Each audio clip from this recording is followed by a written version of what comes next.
I thought we were already live. We are now. We'll catch them up. Good morning. It's Monday. Thank you for starting your week with us, those of you that are.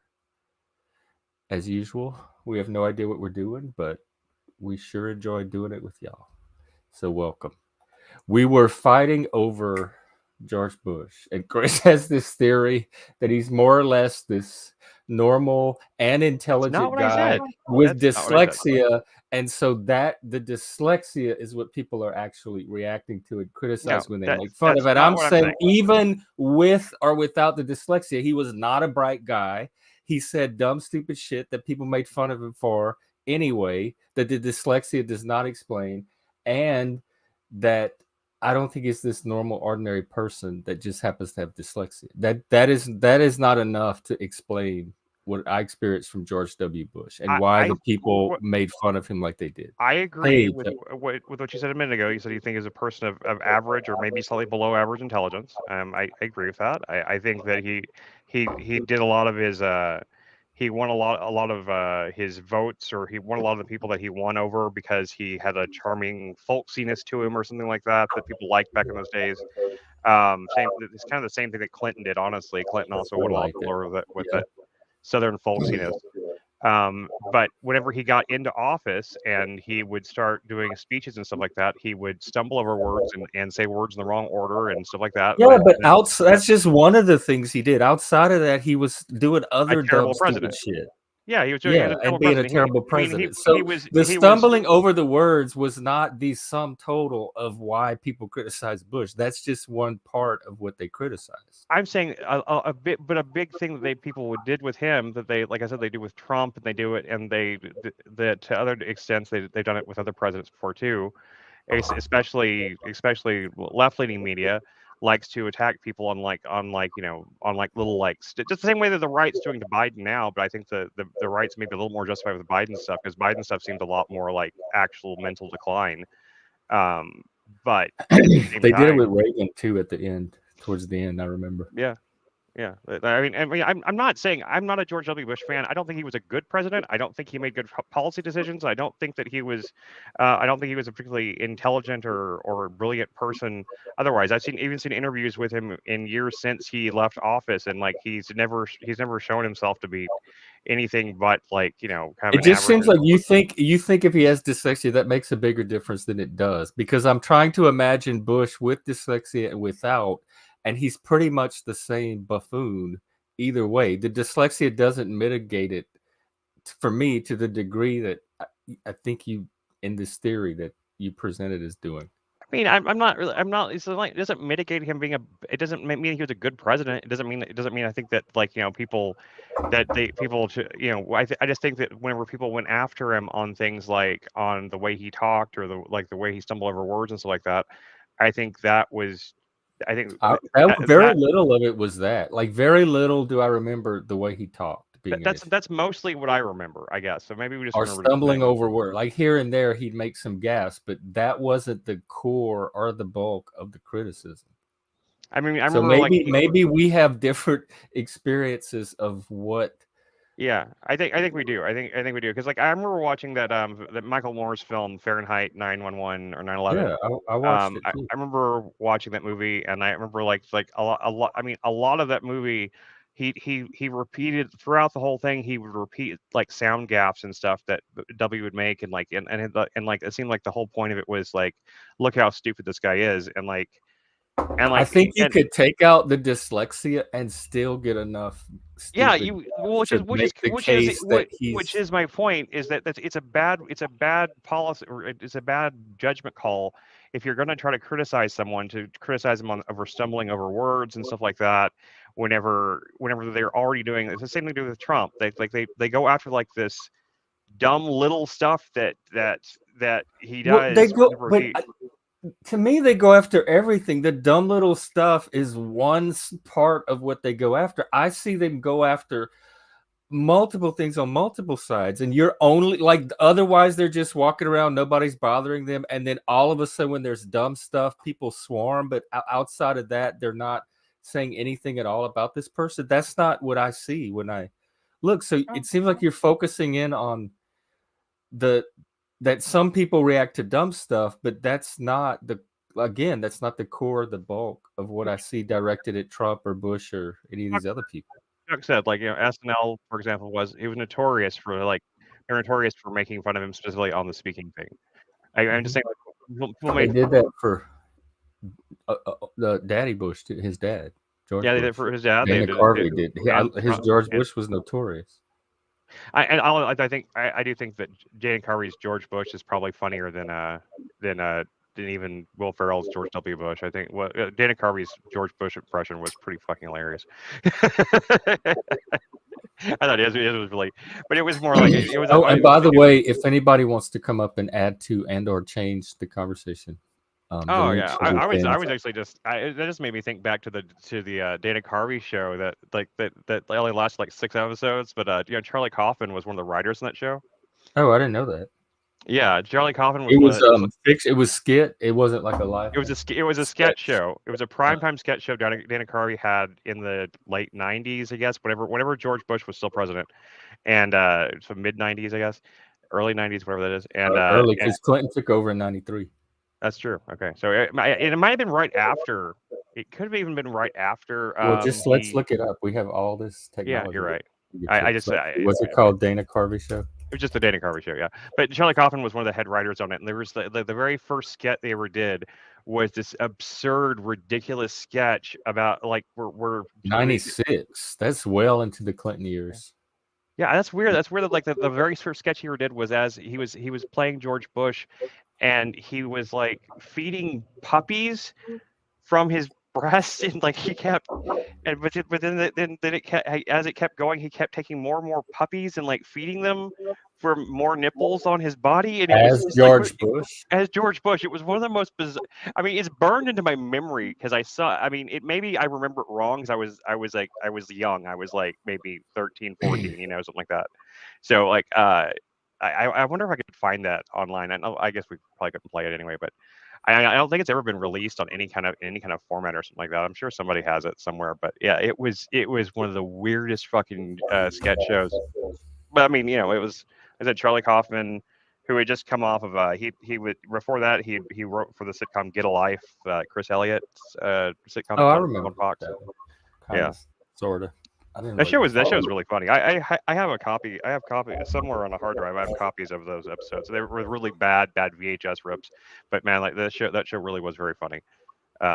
It's got that really surreal Kaufman-esque humor to it too. It's but yeah, I can't think of like Dana Carvey doing the George Bush impression without thinking of that skit. That was it. Just like I don't even know if I'm remembering it Denizen, right. Welcome. Read my lips, America. I've been not gonna do it. Wouldn't be prudent. Wouldn't be prudent. Not at this juncture. I was thinking. Do you remember that show? Oh, I was never mind. Sorry. I was asking. The Dana Carvey show. Yeah. Very, very vaguely. Did it last a whole season? As far as I remember, I think it lasted 6 episodes. What does it say when you looked it up, Jeff? I didn't look in detail. I just grabbed the dates. Here, let me look here. I think it only lasted 6 episodes. It got canceled real fast. Like the fact that the very first skit was that bizarre like George Bush feeding puppies from his various teats was quite the opening to that to a series. I don't think America was ready for that, to be honest. I don't even remember it. So, and I grew up in America was not ready for culture that it was all coming out of. Let's see here. I guess you can watch it on Fubo, so it actually is available to watch and somewhere. That's bizarre. I can't believe they actually have released it from the vaults. There were 8 episodes, so I was wrong. So, and Robert Smigel was one of the other head writers. It was like Robert Smigel and Charlie Kaufman and Steve Carell was on it. Stephen Colbert was on it.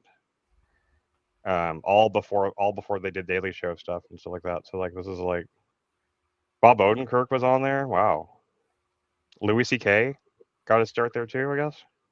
Yeah. That's crazy. I didn't realize that many people came out of there. Came out of that little tiny show. Kind of like a Ben Stiller's show from Ben Stiller's comedy little sketch show that he had on Fox and like that like every. I do remember that one. I watched that one. Yeah, like every single just about everybody that was on that show became like a star. Because they had one with Janine Garofalo. I think Andy Dick had a segment. Yep.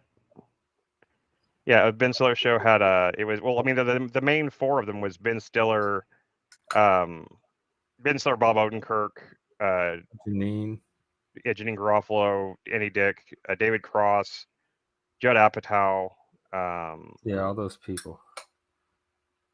Dana Gould, like there's a ton of people from that show. But anyway. So anyway, Denizen, what's been up? Same shit, different day. Oh, okay. Well, then, speaking of same shit, I was thinking about you lately because I've been thinking about things like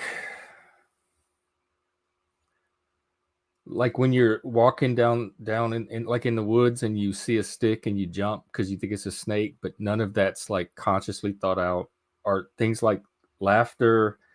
And then I started to think about things like attraction to people. Like you have no control over who you're attracted to or the type of people you draw into your life, and you can't make yourself not desire somebody or force yourself to desire them if you want. So I was thinking of those areas where it does seem like you have no will over those things and you are at the mercy of.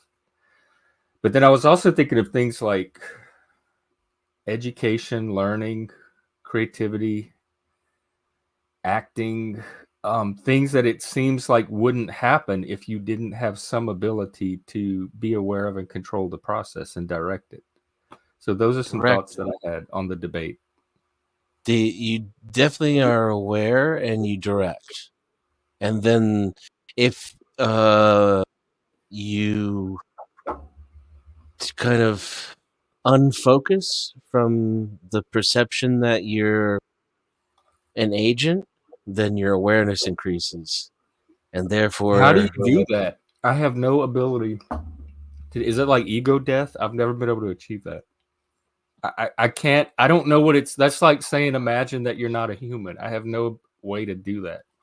I have no way to imagine I'm not an agent because I've always had the awareness of being one. It's like, I don't know how else to say it except try to find your agency. You know, like whenever. It's the opposite. It's like try to not feel your agency. And that's what's hard. I don't know. I have no experience to draw on to imagine what that's like. If you try to find the genesis of any particular thought or action. Yeah, I guess I get very confused about that concept from you guys. Like there's like this you're sometimes meditation helps. You realize separate from the thought or action though, so it doesn't matter where the thought or action comes from. There's something that's me, that's conscious, that's separate from that because that can see it as a thought. For sure, and it can choose or decide between different thoughts, even if the thoughts themselves don't come from me. I agree with that 100%. And I would just say I will just went with decide instead of choose and decide, even though I still think choose is accurate. But a lot of people pack stuff into choose that I think gets you a little out into that free will area that's not really proven. But yeah, what you just said, 100%. I still don't understand how that's not free will. Really because it's not independent and... but it's free. My choice it's the choice that's free. I don't understand why. How is it free though? In what sense of the word freedom or free does it mean? Because like we talked about it, if it's between A and B, I'm free to make either. I'm free to choose either of those options. Nobody's forcing me to choose A. Nothing's forcing me to choose B. I can freely choose one or the other. I think you're being coerced. into all of your decisions. Like, okay, so like what I write down my choice and I put it down and you don't even see it. So you don't know what choice I made. How was I coerced into the choice I just made? If it's an actual choice in your life, that's a separate answer than if you're just trying. Different choice. Like even in an election, there like some people vote for Biden or red, or some people vote for Trump, etc. Yeah, so if it was coerced, it seems like everybody would all be voting for the same thing. If you were able to coerce people, you would all coerce them to do the same result. I think if you look into voting, that's a perfect example that most people are not thinking or making choices. It's a perfect example of like hive mentality. Walk in the booth and blindly push one of the levers. I just think they're huge, like extremely socially like pressured and coerced and programmed into what they believe politically, especially when it comes to politics. Well, that's different from the choice, though. Like you're talking about that was one of the arguments in Russiagate, that he didn't necessarily steal the election, but he influenced and manipulated at the last minute through social media and pushed some of the votes his way. And is that fair or not? And I'm thinking that sounds just like politics. Like that's what politicians do. That's what they do. Yeah. I don't think it's up to most people which side they come down on politics. I think for most people, they're completely programmed and brainwashed. Like, is it like religion? If they're born into one, they tend to stay in it unless it is a lot like that. I was trying to reconcile like what I see as like a form of mental illness and deficiency in religious people, and I think what it comes down to is smart, sane people can be religious. That's why they have to get you as children, because otherwise it wouldn't work. And then there's also does seem to be like a genetic, if not a social propensity for ritual, believing in God's faith. It does seem to be that particularly human. Humanity, like probably even the cave days they had. But you're an atheist, right? I'm a non-theist.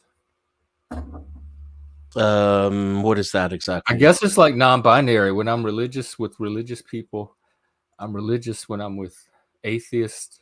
Do you believe there is an omnipotent creator of the universe? No, I don't believe in anything supernatural. So that's kind of how my relationship is with free will, except I grew up believing in free will. It's supernatural in the sense that it's man-made. Because it's conscious. Free will is just like a proxy for consciousness. It's the consciousness that has the will. So consciousness to me doesn't seem supernatural. It seems very. That's really not what free will is, though. Free will is the very Christian belief that despite all the fucked upness and all the shit that's going on and all your environmental factors, that human beings are independent, divine by definition, that there's some divine spark within a human being, which would have to be God granted in order for them to make an independent choice that is not it's an independent of environment and independent of influence. Well, I've never said independent of environmental influence. So but that is your particular Christian version of free will, because that's just free will long before Christianity. But if you're talking about this inborn divine spark, I'm not even including that in my argument. I don't necessarily believe in that either. So if for you to have free will, you have to have this divine spark of God that gives it to you. We're not in conflict. Well, I'm open up to other possible explanations, but that's what free will is. That's not my definition of free will.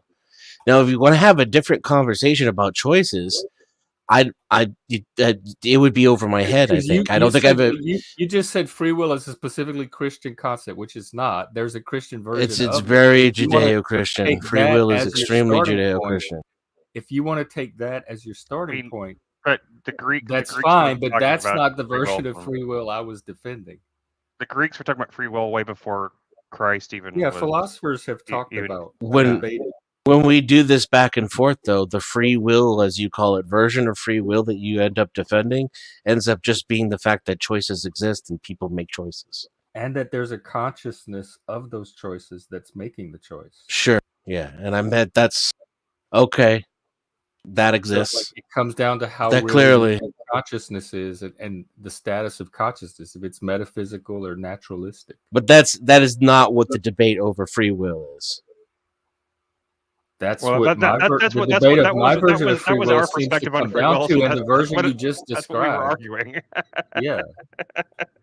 No, that conscious beings are aware and can make choices. That choices exist. A and B exists, and you as a person can choose A or B, and you're aware of whether or not you've chosen A or B doesn't mean anything. Yes, so it is that exists. If you acknowledge that, then there's no argument.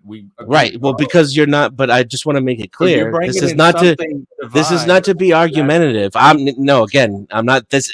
And this is why I'm going to keep repeating this. It's not me doing that. That is free will. I mean, fucking Google it, Jeff. You know what I'm saying? It's not me doing it. You guys aren't talking. Well, but you guys aren't talking about free will, and I am. That's what it comes down to. About what you mean when you say free will, because you have this. Yeah, but it's not me. It's not a Denizen thing. It just type it into Google, and that's what I'm reading to you. So that's just the point I want to make. That's okay. But the version of free will you grew up believing, you said you grew up believing in it, and the version you grew up believing is this Google definition. And not the definition that of course, that's what everybody means when they say free. No, I mean the naturalistic version. Every single person I've ever had a conversation with free will about, or that I've ever talked about, but before this one with you and Steve, has been about the version that me and Jeff are talking about. I've never heard this very, very hyper specific, like. It's not hyper specific. It is very hyper specific. No, it's not. It's binary. It means free and will. It breaks down the word free and it breaks down the word will. And I find, and I could say the same thing to you. I've been arguing about this on the internet for decades, and I've never heard anybody just try to say it means choices and awareness. And wow, activated by it. And there's some people too. Like I will have this conversation with people, and then they realize they can't defend free will. And so they would be backed into the rhetorical and definitional corner that you two would seem to be in. And then I concede, yes, I agree, free will exists. Next topic. Right. That's where I thought we were just now, like a few minutes ago. Because when you what I won't concede to, though, is that it's me bringing in this special Denizen version of free will. That's what I won't concede to. I'm having a normal, average debate about the nature of free will, and that's not what you guys are talking about. Hey, guys, how's it going? Hey, how's it going? What's up? It's all right. It's all right. You know, come here of your own free will? Huh? Did you come here of your own free will? Yes, I did. Okay. See. Did you have an open panel on your own free will? Yes, I did. Nice. Well, it's good to see my free will brothers go here. What's up with the free? Denizen, how are you? I'm pretty good.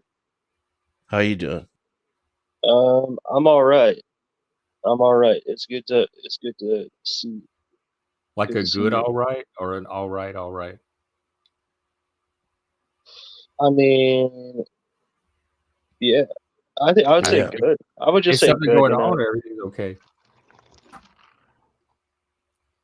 Well, ever since I was a kid, I've always counted all of my own cell divisions of each one of my.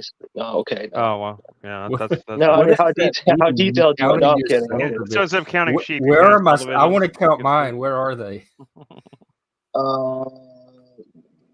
They're what is it like? Time, space, something like that.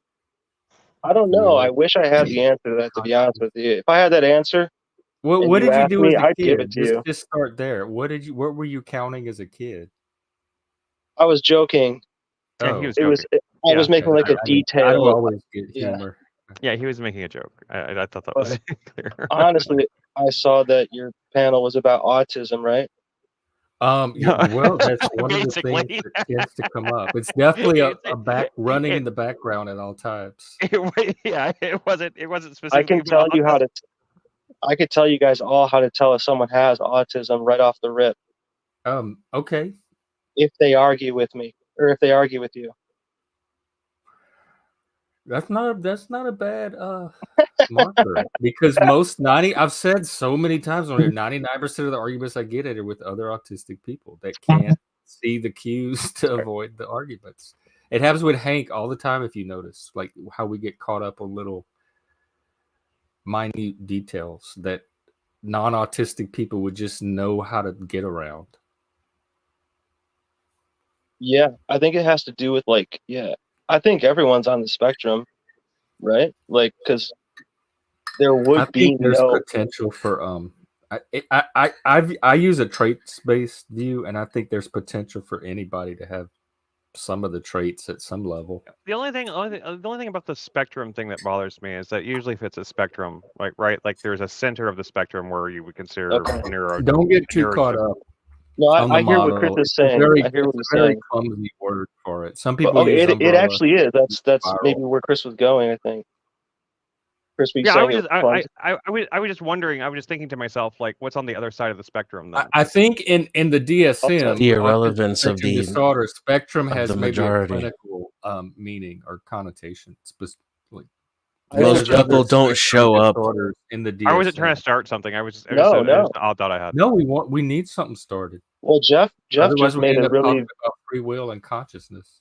If for you the guys heard what fourth Jeff day just in a row. said, I mean, he made a good point. Agency. And I think Chris did too. He said, yeah, agency is another. So all three of these go into this. It's the spectrum, right? Is just one term. Okay. I don't feel one way or the other, but you guys have a point. I think personally, scale is the correct term. Yeah, it is a threshold. So it's like we're all on a scale together. You know, none of us can just but create. There are definitely homunculus. people that are similar enough to each other. Oh, that's right. Oh, so that. Sorry. They don't seem mind. to be like close enough on a scale to even be of significance. So I don't know if everybody's on a scale in every area. Because they're not showing up enough to be relevant. Okay, Jeff and Denizen, perfect right there. The difference and similarity in what you guys are saying is the scale and the assimilation to that. Because not everybody assimilates the same way. Yeah. So, or deviate. But in, you know, like we are all human, so we are all very relative in terms of how things are understood, or not even how they're understood, but how we are in this world is a physical body which basically works the same, but so we're equal kind of in that, but then so technically we're equal, and then technically we're equal, but technically we're definitely different in technique. And so that's the assimilation. And it is to look at that and go, wow, there is a difference, but it isn't to go, the difference is bad, because that would send us thinking about how people can't get along about, you know, minute personal scale, you know, because that's what I learned so far is people are using scales when they speak. When they weigh ideas and they give you their perception, there is a scale that they use. And I think it's more implicitly. Yeah, and it's like the scale, it kind of is like a screen at the same time, because we all see or get ideas through certain avenues, whichever ones, because the brain's kind of like a computer. So it's like there's an input, there's a conversion, and then there's an output. You know, poop in, poop out, you know? So getting back to free will, it's that conversion stage that I think we have agency and influence over. So we're not at the mercy of just input, reaction, output. But if somebody doesn't believe in free will, then to me, they would go through life feeling at the mercy of just an impersonal process. I would just say aligned with, I wouldn't use the word mercy. You have to make it sound so dramatic and awful. But are you I didn't even hear that, consciously, because Denizen. Yeah. alignment to me implies consciousness, like you're consciously like aligning you're yourself see, with we're the both process. exactly But in the Denizen, same We situation. already That's the we thing. already know that we all So like agree with let's basically. say I wouldn't say I believe there's no free will. I'd say there's a lack of evidence for it. But for the sake of the thought experiment, let's say there's no free will. That's my belief, my position. So in my position, you and I are both in the exact same position. You have no advantages over me. The only difference is I'm aware of reality, and you insist What on advantage would it on give things you? that aren't real. So to me, the closer I am to objective reality, it can only be my benefit, right? I can only have more information than you. Yes, what's to the the extent that you can bear it, because I think humans and objective reality are not necessarily the environment Yes. that humans are designed Yes, for. the abundance of human beings do appear to be hopelessly addicted to their free will, but that has and nothing to do with how your and I'm biology. not sure. I'm not sure it would be a good thing to necessarily take it away from them, and I don't even know if a lot of them could survive psychologically without it. So is it free will if it's not embodied? What is not? I I don't. don't believe in anything not embodied. So You would have I to believe. like You would information. have to believe in free will if you didn't have it. Which means if you actually do the act, then that would be the free will is the action part. Because if Yeah, you didn't do an act, you would have to believe that you have it. that's what I keep trying to tell these fools. And I think if Denizen may you say that too. But if say that again, if you if you do not have free will, you would have to believe that you do, unless you did the action that you would not need belief or proof. Unless you're Macbeth. That's what Steve and them's argument was. unless They you even did said the the other day action that when you they're would living not. their life, it feels like they have free will and they use it. It's just when they sit back and take it apart analytically that they see that they don't. Well, having no free will, I mean, it's like, what you like? Come on, you can't learn. Does that mean you can't learn? What's Yeah, that that's why I brought in No, education, because it's one of the things robots that I thought of. learn. Like, how do you Computers learn. learn or have Well, education if there's no will? They learn robots differently, and though. orphans use the same etymology. Whether they learn differently is not the point. But we're not talking about computers, the right? premise we need to accept in order to keep going down that path of logic is whether or not you need free will Okay. to learn, and you do not. But you have this like divine, Okay, I guess, yeah. version of free will. That's not what most I people don't.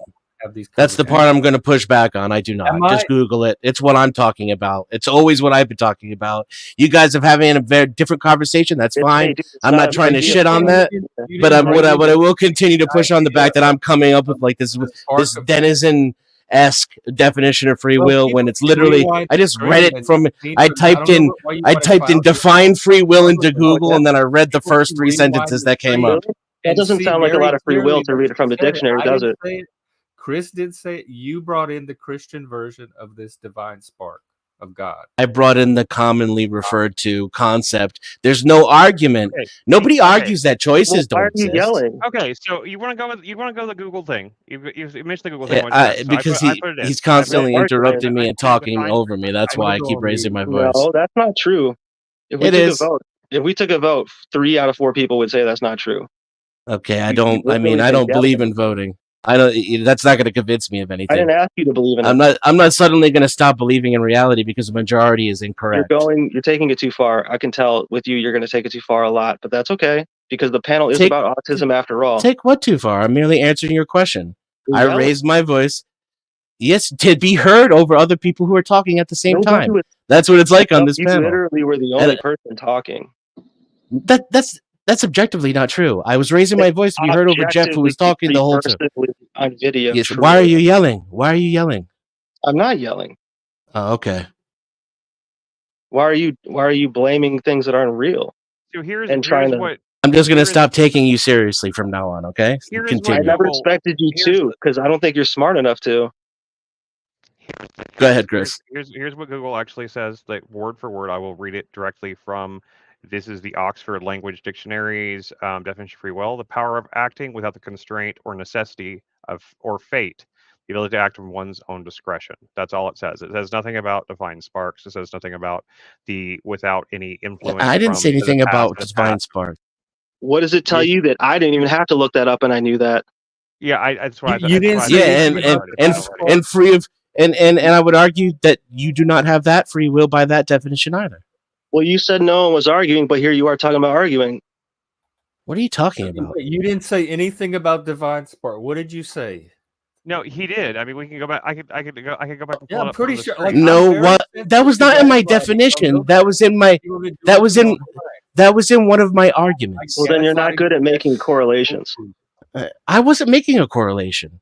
Okay, well here's a more expansive view from Gemini. This is Gemini. All children, by the way. I was just testing the guest because if they start getting testy. No, we appreciate that around here. Okay, I don't appreciate I'll let him go back It's gaslighting and it's rude and it's not constructive to the conversation. Not gaslighting if you got caught lying twice on stream. But okay. Didn't get catch lying because you have no. You're utterly full of shit. Or do you have a choice to leave it? So according to we all have choices. I've already conceded to choice. According to Gemini, Google's AI, which I mean, is suspect in the first place. I don't necessarily trust anything the AI says, but it says free will is the ability to make choices without being predetermined or completely constrained by external forces. It means your actions are driven by your own internal motivations like desires and reasoning, rather than factors like fate or destiny, the idea that our lives follow fixed unchangeable paths, physical determinism, the theory that previous events in the universe dictate all future events with strict cause and effects relationships, or divine intervention, the belief that God or a higher power controls all actions and outcomes. No, that's predeterminism. Well, that's what you said. You said to type it into Google. Well, it's really easy. Here, I will share my screen. I will show that. I'm sharing my screen. I'm sharing my screen too. And I would. And when you can, the first few sentences of that definition, you would all argue that you do have, and I would argue that you don't. You know what? As you kept going into predeterminism, where everything is already just a matter of fate. I've obviously never made that assertion. Do you have any definitions that are very quick and easy to read, like 2 seconds even? Or here, give me your definition actually of just a bug. Is that Wikipedia? And then when you're done, and we could, no, that's wrong. We could also discuss those. We could discuss each elements of those definitions and have a conversation about them, rather than trying to gaslight me about what I did or didn't say. The definition of free will was. Precious, let me correct you. Why are you yelling? You're not talking over me, are you, gaslighter? You said that you didn't say anything about divine spark, and Chris and I are both like, "Girl, we don't." No, I didn't. I said it wasn't in my definition. Free will refers to the ability of humans to make decisions or perform actions independently of any prior event or state of the universe. You cause confusion Full stop. You put stories together. I'm not worried. That's why I love these live streams. It's all I love. When you're being deliberately obtuse and trying to conflate it because you're upset and you're trying to whatever this game is where you're trying to troll me or whatever, then sure, then it can become confusing. But if you calm down, no one is. No one is, Chris. I'm not trying to troll you. What I'm trying to tell you is no one is, Chris. Wiggled out. Not that I'm aware. I don't okay, well, I don't think you're trolling either. I don't think there's. Of the. May I just say one quick thing? That's it, and I will shut up.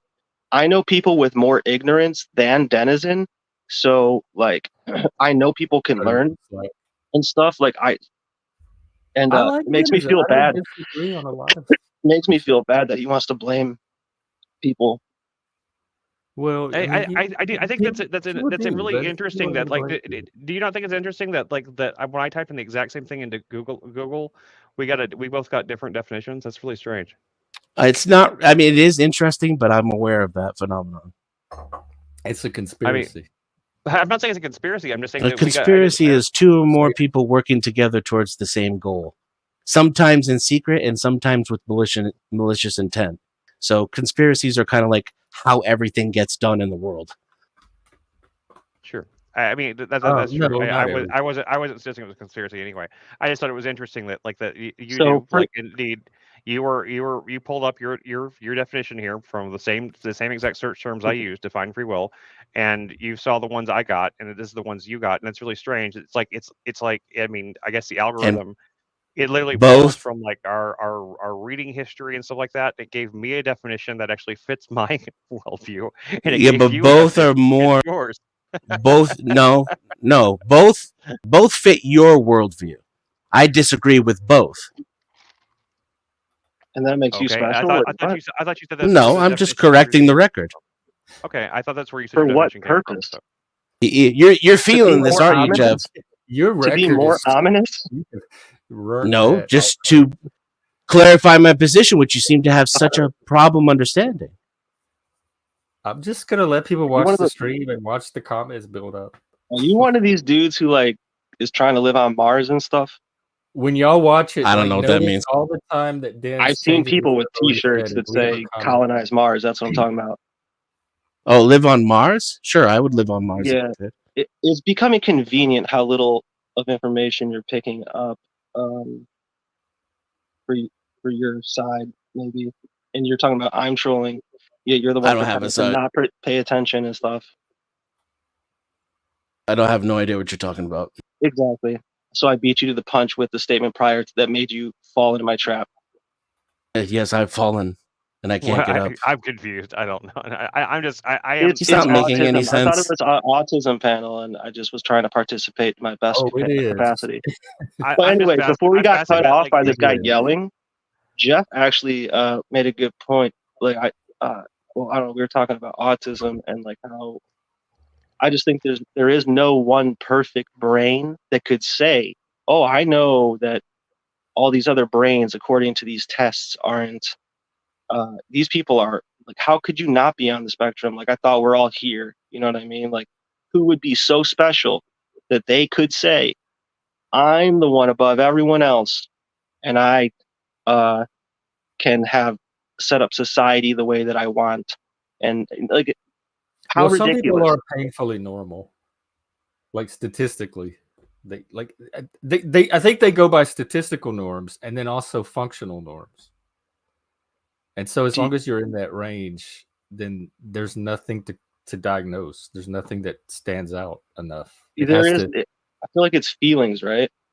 Sometimes, like, I feel like, because it's real easy to like to cross a line and like I don't know, with viciousness versus like love. Being like, hey, I like your line over here. Like, I got a line over here, and I'm just trying to figure out, like, in a friendly way or whatever. Because that's not business. Because business is like, I'll just take your money, this and that, and it's totally different thinking.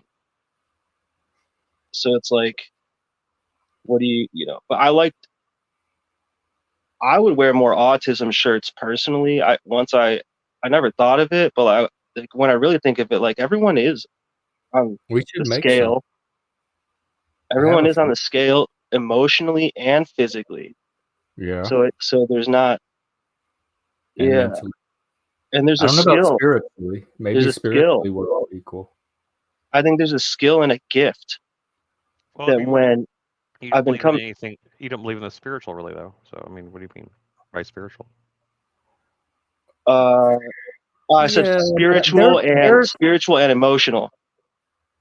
I'm sorry. I said spiritual. I meant I know physical. You believe in spiritual, Lanza. I was saying about Jeff. I'm willing to allow for some version of the spiritual within the naturalistic paradigm. Well, I think that little range. Emotions are probably one of the closest things to a spirit. Yeah, absolutely. Like, they can take like the great art and the power it has on emotions, like the way a Mozart symphony can take you to. That's right. The most exalted heights that feel religious and spiritual. That's why we have all the visions that we have. That's why people make the movies that they do. Because these are art and religion, like the connection or relation or even identity, some would say, between art and religion. It's kind of like very similar power. It's weird, man, because like it makes me like think about hieroglyphs and like, because a picture is worth 1,000 words, and like, what are these pictures doing nowadays? Like 7 million frames per second or something. It's So it's like there's a many things being said, and there are people who pay great attention detail. I've noticed that they do. I haven't paid as much attention as I think that I've noticed that they pay to, because clearly I watch their shit, these movies and stuff. And these movies, man, they're designed to evoke. You're not watching ours. But don't you think movies are designed with pictures, colors, sounds, shapes, and they do take our emotions. It's an art. It is an art form. It is a. And when I say take, I don't mean that in a bad way. I'm saying they invoke, or they get us to do. They can't make a feeling appear in us, but they can guide us towards a feeling. You see? Okay, yes. So here's the thing. This is what I think is like the craziest thing ever, and I'm dropping it here first, is that the same process in which it takes for those visions and those emotions and spiritual guidances, that same thing that is brought out of you during a movie or something like that, that same process, because you know the process of what that feels like. We've all watched a movie, we could tell when the music's changing, and we can be you can get guided. I'm just saying, as a person, without having Hollywood or without having any of that other outside influence, what I see is they showed me that that's possible. Now, they would like it to be their images. So I just thought, why don't I just do that for myself? Like what if you did that in your life? Chris and I just got to watching a series about mind movies. Like each character had their own movie in their head about what was going on, and it was different for each person because they made their own internal movie. But think about the power behind that movie that you're talking about in your head. Think about that. Oh my God, that's what I've been preaching for like years on this damn stream. The stories that we tell ourselves, and how they determine so much of what our emotions and reactions to things are. That's true. But people don't understand that. But people don't understand that from a perspective of like that deep, like, so here's what I think. That feeling that you get when you watch these movies sometimes, and like that's evoked, I think that truly is the real way to pray. Like when you pray for whatever, I think. But what I'm saying though is that emotion, like that it's the same conviction. It's the same thing. Rock music. And I just think, like, why not use that for not Disney? Or like, why not, you know what I mean? Not that you can't. I'm just saying, like, I just see if it's valuable to me to do it that way, why not try to do it myself? Like you kind of said too, like, and that is just I don't know if you go, Chris, what do you think about that, man? Because you seem like I kind of stumped you a little bit. Not stumped you. I'm just listening. Chris is pretty artsy. I think he gets it. Yeah, I get that. Very like. Do you see what I'm saying? Like, I see what you're saying. Do you catch any? Like, did that give you any thoughts when I said that, or no? No, I mean, I think that all seems pretty. I mean, I didn't really. He didn't really spark anything. It didn't spark any kind of argument in me against it. I mean, like I think we're all creators. You know, I think we're all. But you have to have some kind of will to create, and the debate on like how divine creativity is or not has also been raging since the Greeks. Yeah. Okay. That's so true. Yeah. Yeah. I mean, of course, I am the only actual theist on this panel. I'm the only one here that actually believes in a God. So, I believe in a God. You believe. I'm sorry, Lanza. I believe in a God. No, you don't have to be sorry. You don't have to be sorry that I believe in God. Let me ask you this. I've been meaning to ask this on the panel for a while. If there is a God, sorry, Will. Is he internal? Is he within? Do you find him through you, or is he like beyond the planets, way out, like past the galaxies? Yes, is there a God within?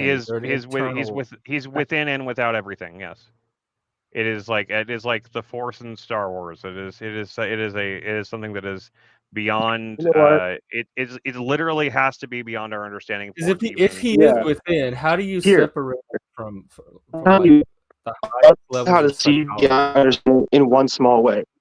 One small way. It's not special. Do you guys in the morning and put the sun up in the sky? Huh? Are you responsible for that sun going up in the sky every day that we all see? No, but I don't think this As is far as I know, I don't think I am. The Greeks thought as far as I know, I didn't do that. But the sun doesn't go up in the sky. The Earth spins, and we see it. From our perspective, it looks like it goes up in the sky. So. Well, I'm saying it. Well, you're saying it from that perspective, and I'm just saying, if I just think of up is up, the sky or the sun goes up, and I'm just saying there's forces that I did not put there that have been there before my ancestors, supported the ancestors, that were family, and they were people that took care of a human being for however long it takes to take care of a human being, which is a great respect. So that which was before that allowed respect then, here, now, and in the future, when we're gone, that thing, whatever that is, I didn't create it, as far as I know. And I wouldn't try to take, my first inclination is to try not to take, why would I think I'll take credit for that? Like, that'd be ridiculous, I think. But I'm a human, so I don't know. I mean, of course, we could go all the way down the path of, like, are we all just like part of someone else's dream kind of thing, But I mean, you as far as you want to, but I think that is, that's a fine, like, way of looking at it. I think there's a little bit more to it to me than that. I mean, to me, like, the concept of God is something that is by definition undefinable. That's which is why it's so anti-scientific, but I can't escape it nonetheless. I feel it much like gravity. I can't see it. I can't see it. I can only feel its effects. What does it do for you? I've lived since I was like a teenager. I've lived most of my adult life without any concept of God, thinking about God, needing to feel like there any of that.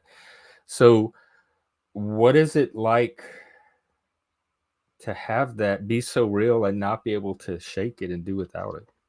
I mean, I can't say it's actually it was fun. so unnecessary to my life. I needed it not at all. Wait. For some people, they can't imagine life without it. Shake what? Because if you shake it twice, you're playing with it. That Chris just described of God or a divinity. Like, what do I think about what Chris just described? Just I was listening to Chris's thoughts, but sorry. Like, anybody who relies on this sense that there's a God being, I don't so rely on it. I acknowledge it because I can't escape it. Exactly. We can't do anything about it. That's the thing. And your life will be escape fine. what? I lived my whole life without it, and nothing happened. You can't escape sunlight for the most part, unless you want to be smart and be like, "Oh, I can go to Alaska and it'll just be dark for like 6 months of the year." And then that would be relative, and that wouldn't be objective, would it? Yeah. So I just made God is sunlight. That's the one reason. That's the one reason. Yeah, that's not what I would have deduced from that, sir. One reason I always wanted to move to the Pacific Northwest. I always wanted to live somewhere where it rained more than it sunshine. But Chris, back to like the feeling of God, or like knowing. I got sunshine on a cloudy day. Yeah, when Denizen's mad outside. What's that like? Is I'm bored, not mad. You're bored? Okay. Well, what would you like to say? I'm never bored when I'm learning. I want to hear your answer. It's not always going to be a party around here. Oh, okay. For the other panels. My bad. I mean, it's a hard. I mean, it's God, it's bad enough when we bore our audience. We start boring our guests. I think he was being. Maybe we should let him interject then, because the person. No, I want to. I would love to fucking hear Chris finish his answer. Holy shit! I would too. Cool. You're the one that threw it off. I am not the one that threw it off. Yeah, go back and read the tape. Again, everybody. Yes, he's had to sing a song about whether or not I was angry. What fucking planet are you on right now, Jeff? Chris. Jesus Christ, look at his name. Are you an idiot or what? Denizen. You're allowed to have a little fun. And I'm just saying, that's boring. I find Chris's opinions more interesting than your stupid bullshit and his gaslighting. All I'm saying. And you're blaming. Because I think the only evidence of gaslighting we see today, unless you're just misremembering your own words, is from you. That's cool, man. You can go back. You can go back and watch the stream if you want. So, Chris, this is all me preventing you from answering right now, Chris. I just want to let you know. I forgot the question at this point. The thing about God, feeling like I there's know. a God, needing to feel like there's the a thing God. is, like, I mean, like, whenever I got to the point in my life where I decided that, like, hey, I grew up in a Christian household. Okay, my dad was a minister. Okay, so let me get that out of the way right fast. I was always, however, I guess, I was almost, I was whatever, I was always autistic, even in the terms of like my faith or whatever, my spiritual beliefs and everything were always off from everyone else. I was always on that spectrum. I was always causing trouble in church because I would always ask questions to ask and like I always question the things you're not supposed to question, things like that. And so I was very Is he cutting out or am I? Lanza had left. I don't know. A little bit. But yeah, it's been breaking up a little bit. Did my mic cut out? A little bit. Yeah, but I don't know if it was on my end or yours. But anyway, keep going. What you're saying. Anyway, you came back right away. Your spiritual beliefs. Yeah. So I was always an oddball in terms of the way I believe and what the things that interest me. I always had questions about God and Christianity and stuff that things I questioned it in ways I wasn't supposed to. I got in trouble for it a lot as a kid. I literally was banned from Sunday school. Wait, what? How old were you, and what did you do to get banned from Sunday school? I didn't even rack up that. 7, 8, 9 or so. And I was one of the pastor's kids. I was the youth pastor's kid, and like I got kicked out of Sunday school many times because I would correct the teachers. I'd correct the Sunday school teachers because they would not read they wouldn't read the words right. I would either correct like their their diction or what their kind actual. Of message does that send? Spirit wasn't good enough for you, Chris. That's speaking truth to power and correcting like misinformation. Well, they would mispronounce the words, and it would make me. I would be like, no, actually, it said like this. So I was like, I was that kind of annoying. This is in the South now, the rural South. So be careful. What words? Yeah, you're supposed to wait to at least 10 years old to start correcting adults.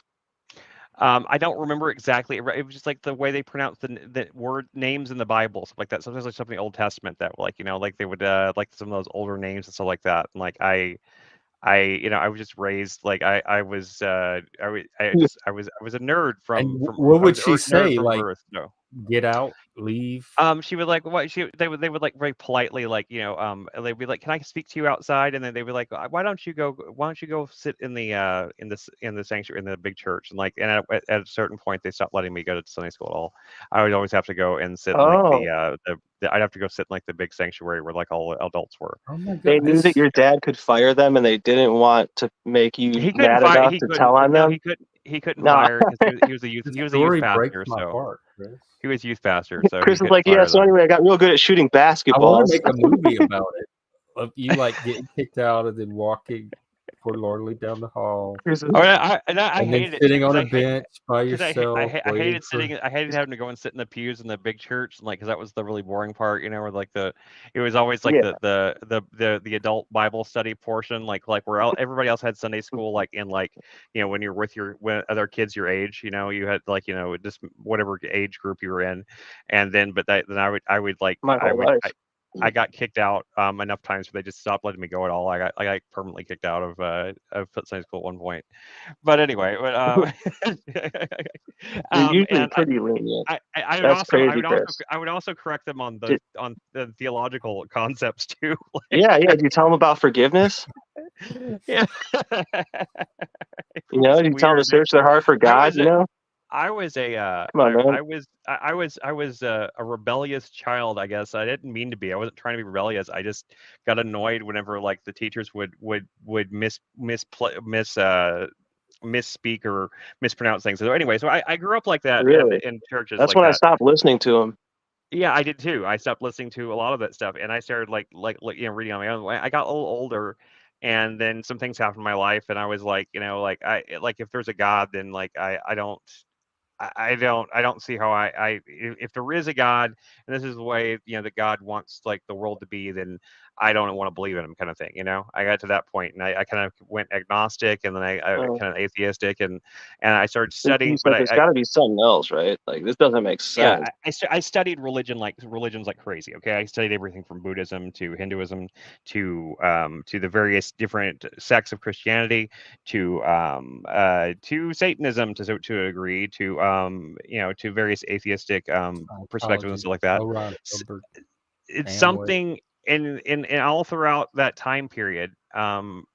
Things kept happening. Like, I mean, I don't know. And I don't have I should have written them down or kept a journal or something of them over the years. But I had many experiences throughout my life that just kept I kept getting this. I felt this pull back to the idea of Christianity or Christ, but Christ didn't make sense to me because I didn't understand the coming back from the dead thing.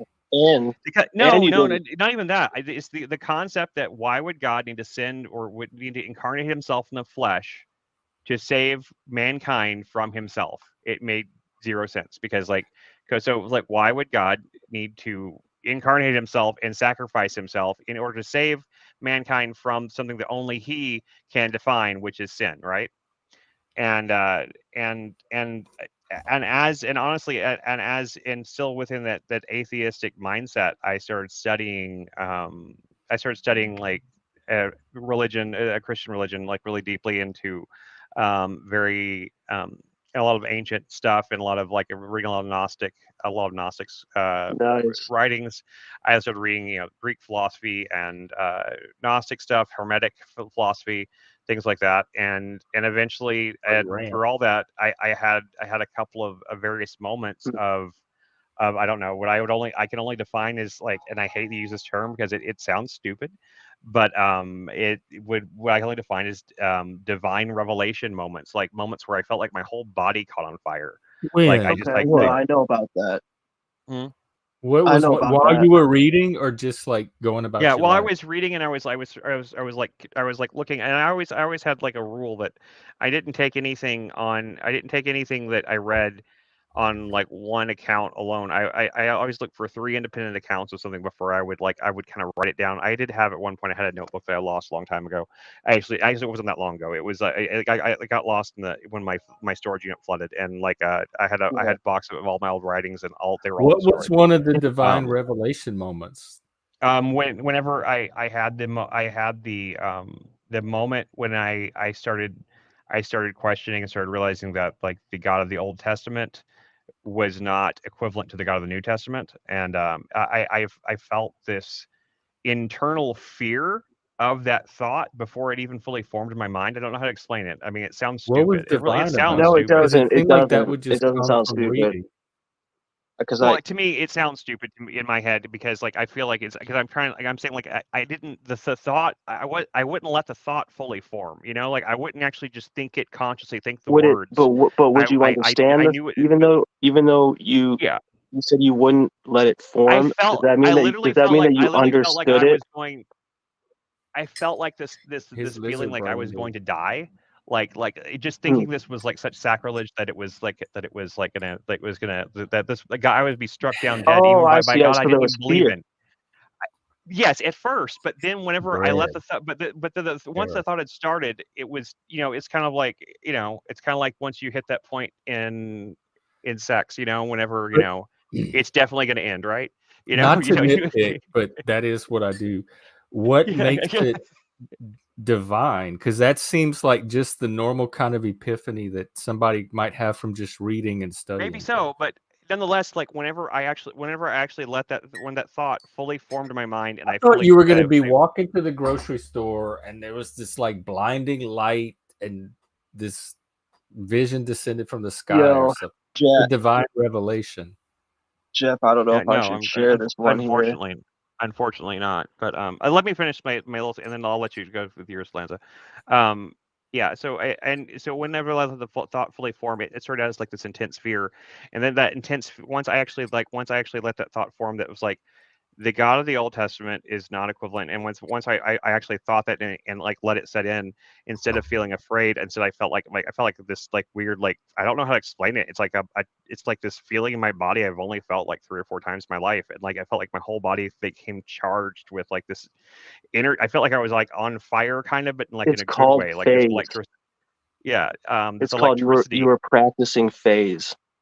phase. Okay, I've never heard that before, but that's interesting. Any Phase. case, I would like to Yeah. hear more about that in a second. I'm just saying, but to answer the question of like what one of those, that is one of those moments. I don't know that I can articulate it much better than that. But I had a few other moments like that later on. I mean, I don't want to just sit here and just like just ramble off all the various like Well, I mean, um moments of divine revelation seem significant and like I mean, interesting it was content. something I had never experienced up to that point, except for like maybe like whenever I was a very small child, and I first had my first conscious concept of God, and I it's whenever I consider like my the beginning of faith for me. Like I was raised in church, but like I didn't understand it at all until like one day.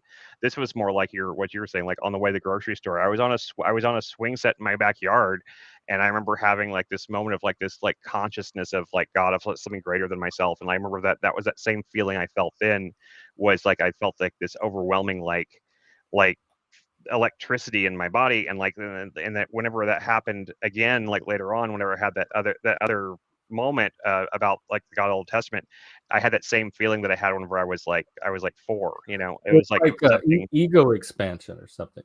something Your like that, consciousness or and sense of the world expands like a rush or the it Hey, influx. immediately went back to that moment as a child, and like I couldn't like, and from that moment forward, that changed my entire. I was like, whatever this is, even I don't even care if I understand it anymore. Like there was something about it that I couldn't deny. Like yeah, and yes, it could be explained through various psychological and it's in your physiological breath. factors. If you have any pictures of horses in your folder or something, be careful. You're live, just to let you know. Oh yeah, horses. Yeah, I was like, for a second that struck me, and I was like thinking, like I was Wherever thinking, animals what are you eat. talking about, horses? I don't know. I don't understand. I forgot about the watch thing for a second. Sorry. His screen is filled with Lanza, spirit, like the tell your world. story now. Tell your story. I want to hear yours. Well, And let me how see. old were you? Let me see here. Gotta think now, guys. Divine revelation. It should be that. Oh, Me, okay. those moments would stand out. Yeah. My first thought is let's define divine. Just tell us your story. No, I'm just saying though. No, I'm not trying to define it. I'm just saying it as like a rhetorical. Like, let's try to. Well, when you like Chris talked about divine revelation, you're like, I understand. I know what you're talking about. Whatever you had in mind. Yeah, that's what I said. Was like when. Thank you for remembering that. By the way, that's actually really good memory. I Yeah. at that point was saying to myself, okay, well, I guess it does depend on what one would define as divine revelation. So I was trying to relate to the Well, have revelation. you had I divine don't know if that's the revelations right term. personally? I don't know if that's the right term. That's just the way. I That's mean, what it is We the can right go term. with it for now because I want the conversation to go somewhere. Yeah. Sure. Okay. Have you had divine revelations yourself? Yes. What were some of those, or one of those? One of them is a good teacher can learn from everyone or anyone But thing. is that something that just popped in your head one day, or what No, was divine about? What was the divine part? okay. Good point. Good point. So it goes kind of with what Chris was saying with like an energy type, like uh. So with me, it was different. It was like I was like I was like in between my heartbeat. Like any thought I had was like instantly processed, and like basically what I was gonna do was ask you guys, when was the last time that you were like the most peaceful? Because in that instance was one of the times when I realized it is your breath, Yeah, dude, I could go into a story. I just don't know if I'm giving myself away in terms of. Oh, are you like hiding or something? I mean, Yeah. if it's anything that's going to Okay. give away Yeah, personal no, information, No, I'm not don't risk. hiding. No. I'm just. Don't risk Don't you think that's anything. a hard thing to explain, though? No, you don't it's have to very hard explain to it. explain. I You know mean, what I mean? Like, I don't struggle want I to don't say want the wrong thing, and I think Right. it's been fair. Don't put your actual life in jeopardy behind a YouTube stream at Why all. are you saying it's my? It's not in. Why would I? I wouldn't be. I didn't go to the astral realm and like attack anybody or anything. No, I'm not saying you did. It was just a feeling, you know. It was a not. I don't want to quote anybody, but it wasn't just a feeling. It was an understanding of peace.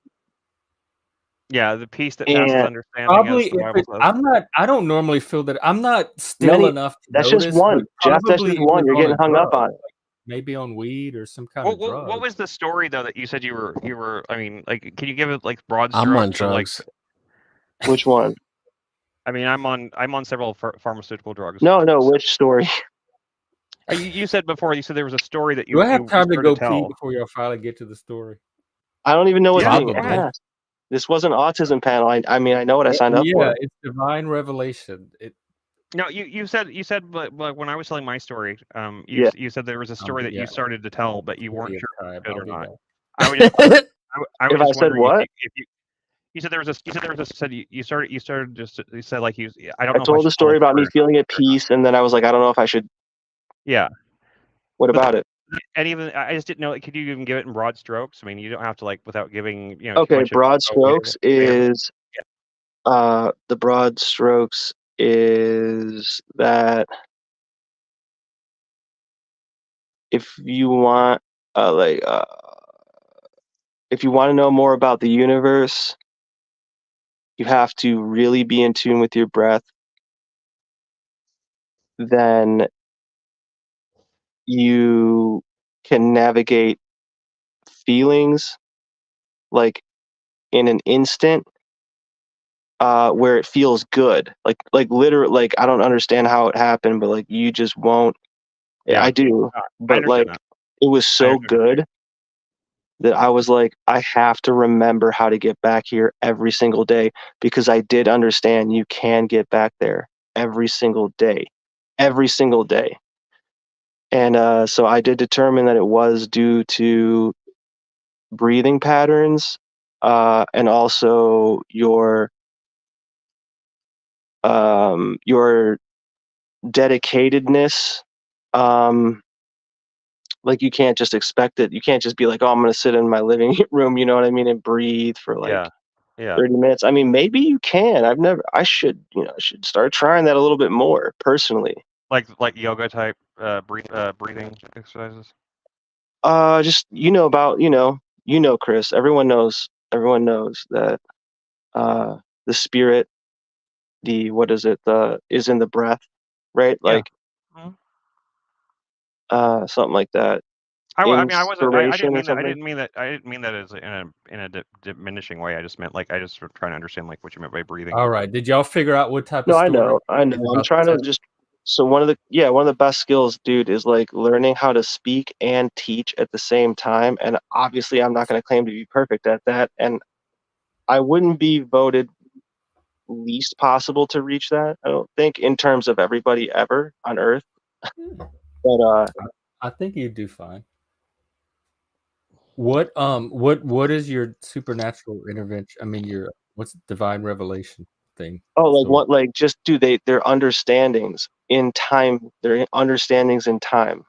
No, I thought you had a personal experience of a divine revelation. Yeah, like I mean, like sometimes you have things in life that you're working towards or you're trying to understand, and it seems like everything makes sense, but you're like, even though this is how it is working, it doesn't still make sense, and that's driving me crazy.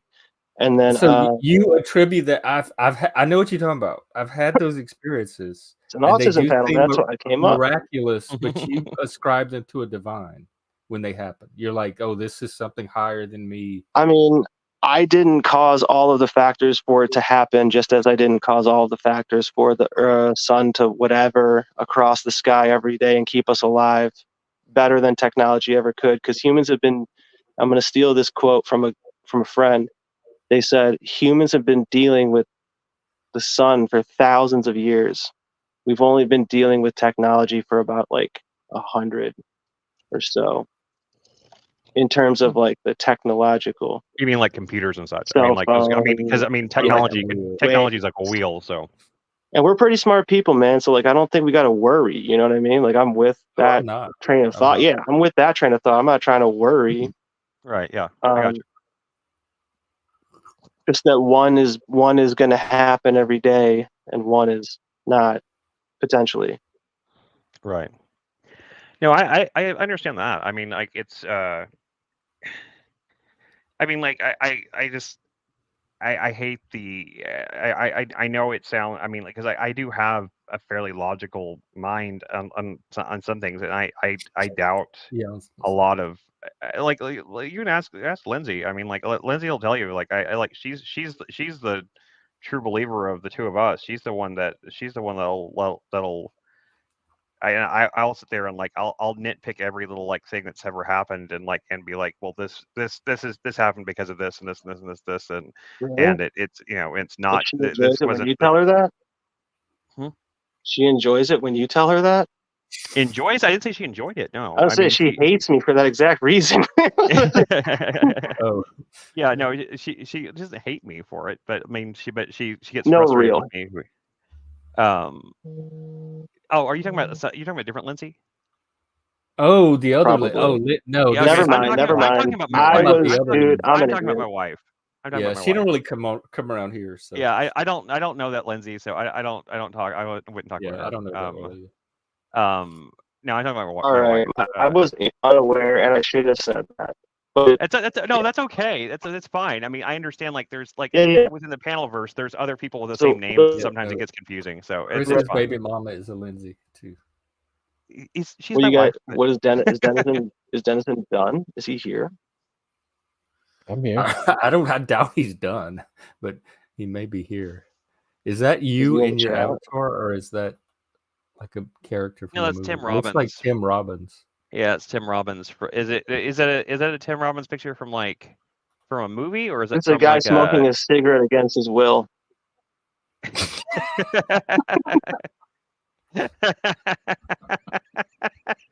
Probably. I'm sorry. That was fun. Given how addictive cigarettes are. That was just funny. I'm sorry. It's a good demonstration of how silly it is to believe in free will. That was very funny. Anyway, yeah, it's hard to explain those things. And like, what did you mean by like free will and free will to co-opt? You know, what did you experience by what's the phrase? We're not free to choose who we're free to love. Like, because things so like sometimes there's no free will. Like love doesn't like I'm not in control of who find times I'm fall in love with or whatever. Well, so but you are in control of your emotions. Go along with it or resist it, but I am not in control of who that process happens to or with or who initiates it. But you are in control of your emotions? Huh? I have learned to you can learn because I have. You can get better at shortening the time, duration, intensity, etc. And or you can even change them from one to the other. Like you can change nervousness to excitement, etc. I think there's many different kinds of slight love. Influence. You know, there's many different like even pretty significant influence depending on what your goals are. Like so, I've been able to hit mine. I believe that love is a choice and an action more than it is. I think the feeling it might be something that instigates it to some degree. There are feelings that instigate it, but past that, you have to choose to love. You have to choose love, and you have to act upon it. No, I'm talking about the person pops up in your head every second of the day. You can't get them out of your head. They dominate like that kind of. I would say that's about every thought that's ever popped into your head. That's infatuation. They all come from the same place. There is a deep experience you're of love experiencing that's more it than just subjectively. Infatuation that I'm talking about, and I feel like you're derailing my example because for the purposes of what I'm talking about, everybody can relate to a time where they didn't choose the effect that the person was having on them. They were Fair just at the mercy of it. They couldn't will it away. They couldn't. So does love turn off your free will? Huh? Does love turn off your free will then? That was one of the things it was raising for me in this debate. I was thinking hard about it. I don't have an answer. It could be one of those areas where the will is not as free as we think. Spoiler alert!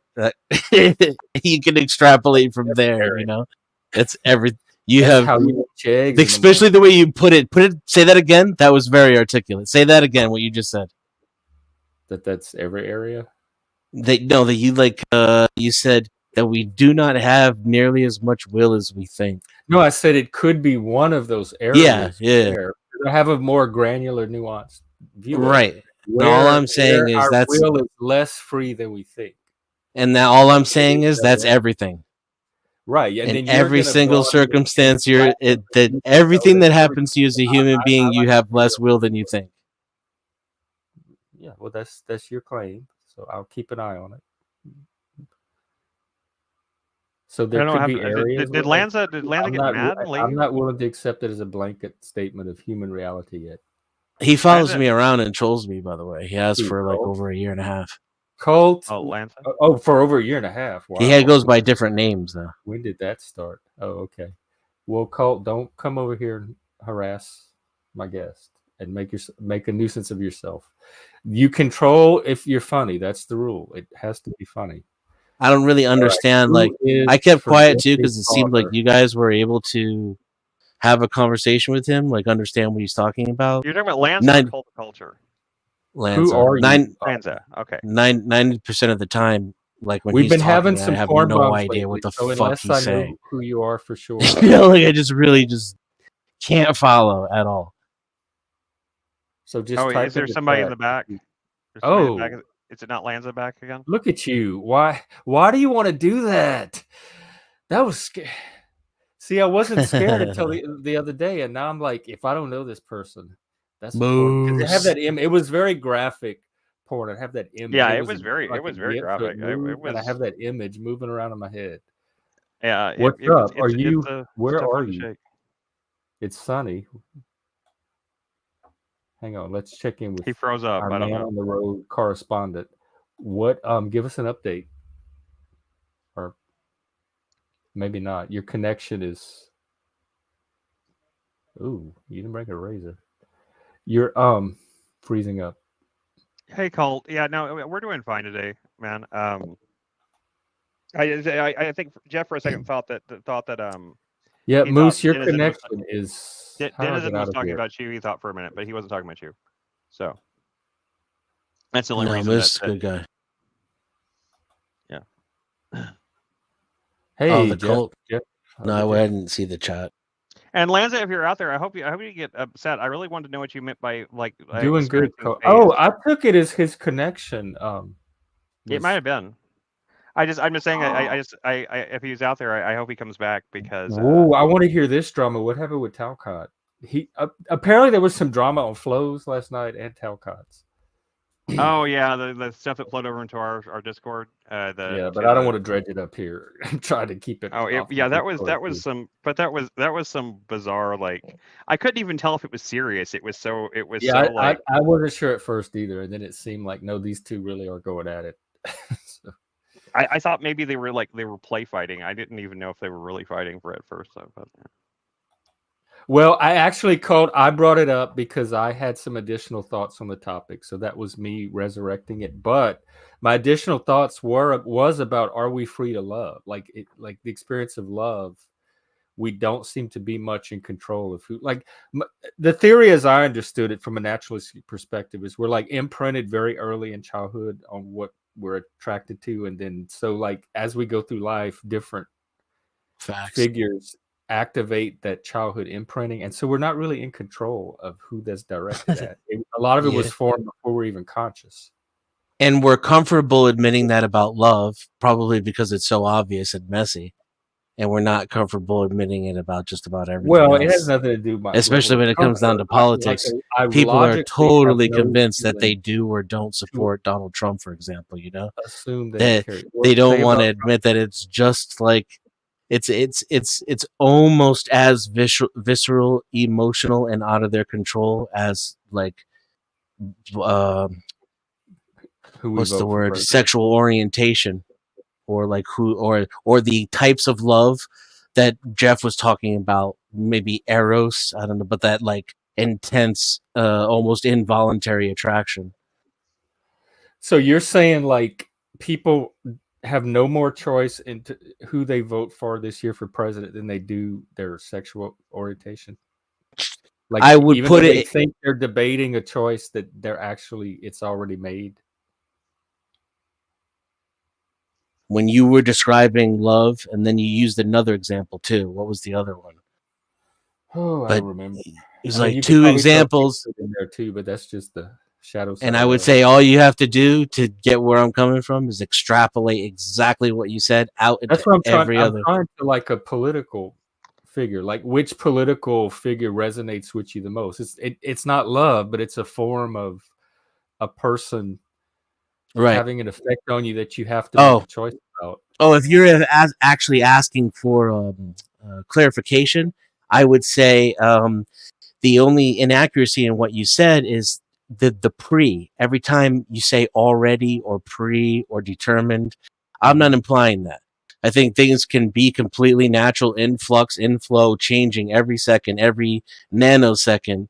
That nothing needs to be predetermined in order for us to not have the anywhere near the level of agency and control that we think we have.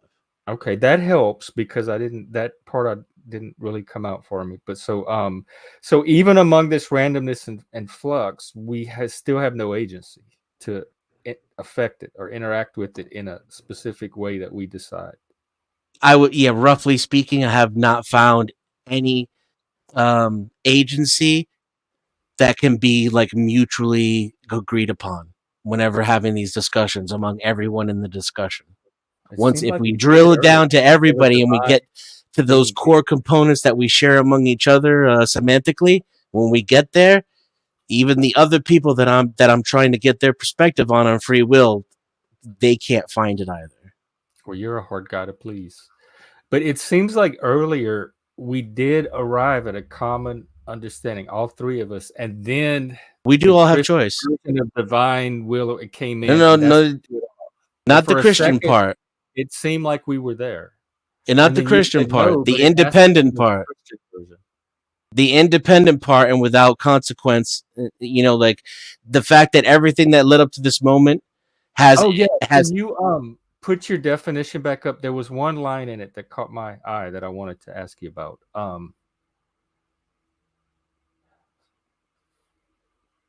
This isn't mine, by the way. I wouldn't define free will this way. I would just say this is acceptable for how I'm trying to have the conversation. I find the least objectionable in this definition.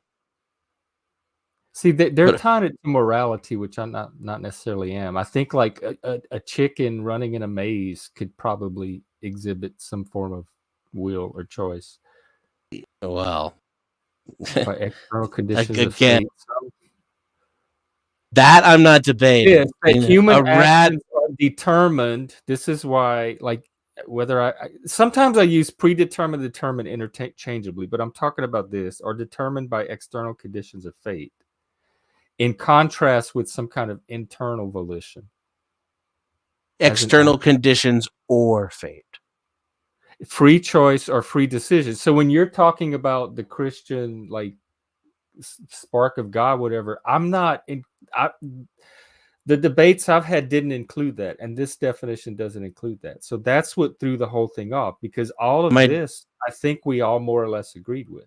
No, you don't agree with independently of prior states or events, or without not determined by external conditions. The ability of humans to make decisions or perform actions independent only, and we've talked about this before, only in the sense that the choice itself is independent of all of that. Yeah, I don't think that it is. Well, it is not. It's dependent on the prior events and states of the universe, 100%, and it's based on. It's based on. Sure, sure. I'm not trying to convince you. I'm explaining my definition. And it's based on external conditions. Abso-fucking-lutely. Yes. And I think those conditions influence but don't determine, and you think they determine. They're a prerequisite. You cannot make a choice independent of those things. Doesn't exist. Not possible. Logically speaking, I'm saying, like, in other words, 1 + 1 is 2 is the level at which I'm saying you cannot make choices independent of the state of the universe. We just, viewers, I'm going to refer you to our last stream on this because we're having the same exact conversation we had on that stream. But don't forget, though, I will concede to whatever this, when you say, can people make choices? Yup, sure can. Are they aware of their choices? Yup. They're contingent on past, but they're not identical with. Yeah, not only that, but like the thing that people, yeah, and the thing that people call me, I, you, etc. Those are projections. So even then, you are experiencing your own choices subjectively. I've never said otherwise. That we could definitely agree on. People have choices. That we experience our own choice subjectively. Yeah, well, I mean, I don't know if you agree on that. Experience itself is subjective. But I would say that, yes. Yeah, I could agree so far. I could agree with that. Where we disagree is the independent of any prior event or state of the universe and without determination by external conditions. Without determination, right. I think where we disagree is you see determination and I see influence. And you see choice more of a hard determinism. And you see free will and I see influence. Yeah, because if you see determinism, then I don't see determinism. Will, and that goes a step. Influence, you're going to see more. Will. Determinism is beyond what I'm asserting. That means that things are already determined. Well, it makes shopping easy. See, just walk in the store and grab items off the shelf in seconds and be out of there. I have to. I don't believe. Wait and think. I don't believe in fatalism. Right, you are a part of the equation. Randomness. This was Chris. Remember that scene in The Waking? I don't think it's I don't think it needs to be random either. We have this exact conversation. It's that little nerdy professor guy with the. I don't think it needs to be random either. Drawing like the little atoms in the air, and he's like, the free will believe this, and it's completely deterministic. But then, even if it were random, and then he switches to the random version of the. I don't believe that it's random either. Well, okay? So is it what? Are those just like false categories that are distracting from what it really is? Or I think those some of that? Those categories have are valid categories, and they're certainly possible. But I don't think that it's a false dichotomy to say, oh, everything's either all predetermined or it's random or it's free will. Well, I'm open to that too, but that's not the debates we've been having up to now. But that's the debate I am continuously trying to have. Oh, well, then you should watch The Waking Life because there's a whole scene in it where the two characters have this exact debate. Not that it's random, but that randomness is not required. I see no prerequisite need for randomness.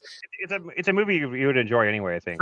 So is it a combination of randomness and determinism? Order? No, neither. I don't think determinism or randomness are necessary. I think that's a false dichotomy.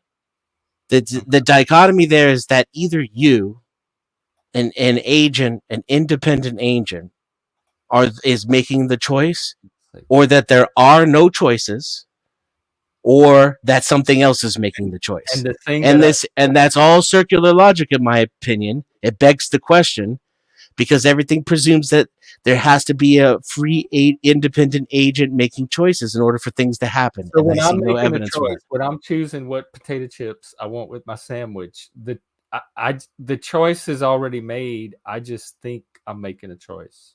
I think that whatever choice you make has more to do with your gut biome than it does with whatever you're in the mood for that day. And to the extent to which it has to do with what mood you're in, it's whether or not you're in a mood to have the same flavor you've had for a while or to have one you haven't had in a while. That sounds nice. I can even maybe kind of agree, but that's just something you think. Like it. Yeah, nothing to go on. Just like your free will is just something you think. I think it might have something more to do with the gut biome. Yeah, I do, because I see no evidence whatsoever for free will, but I see tons of evidence that your gut biome. I've seen tons of evidence that cat shit has more control over your ability to make decisions than whatever you say this free will thing is. That toxoplasmosis has more agency over human beings than free will. Like, should I get more cat shit in my life, or should I try to find ways to distance myself? I think it might be deadly. First it makes you crazy, and then I think it has you do things that are detrimental to your health in order to benefit the parasite. What? So I don't endorse toxoplasmosis. No, I don't think anybody, like, nobody does. I think nobody does. It's like an evil supervillain. But other than that, nobody. It does. It's magic god poop. Get more of it. It's good for you. This is an entertainment channel, by the way, just in case there's an idiot out there that we would take that seriously. Stay away from it if you're pregnant. Yeah, I've heard that before too. I think we've seen some people that have not followed the advice and the results of that. But yeah, so what is it? It's like a worm or a parasite or something that is in the cat poop that can get in your. It was like something when they go out, especially the indoor-outdoor cats. Something like when they go outside, they can get this parasite, and then they scratch in the litter box. Controls the minds of humans, though. And now, psychologists and internalists are starting to realize that the chemical makeup of your stomach has more impact on your mood and your happiness and depression and things of this nature than the chemical makeup of your brain. All of your your gut biome produces most of your serotonin, most of the chemicals that your brain needs to regulate itself. They're most so a naturalist. I'm just wondering, where is your free will? Is it in your colon or is it in your medulla? It's in your brain, wherever your consciousness is. I would say it's a feature of I gotta tell you, man, the more I learn about these things, the less I can buy that. Consciousness, where we've been parked for thousands of years. I'd love to subscribe to your viewpoint if I could. I unfortunately I am burdened with a belief in God that I can't escape. So yeah, you were gonna talk about how that was so necessary to your reality, because I said I've gone my whole life and never had to worry about feeling it. It's been absent, and I've been fine. My life has been very rich and meaningful. And that's great for you.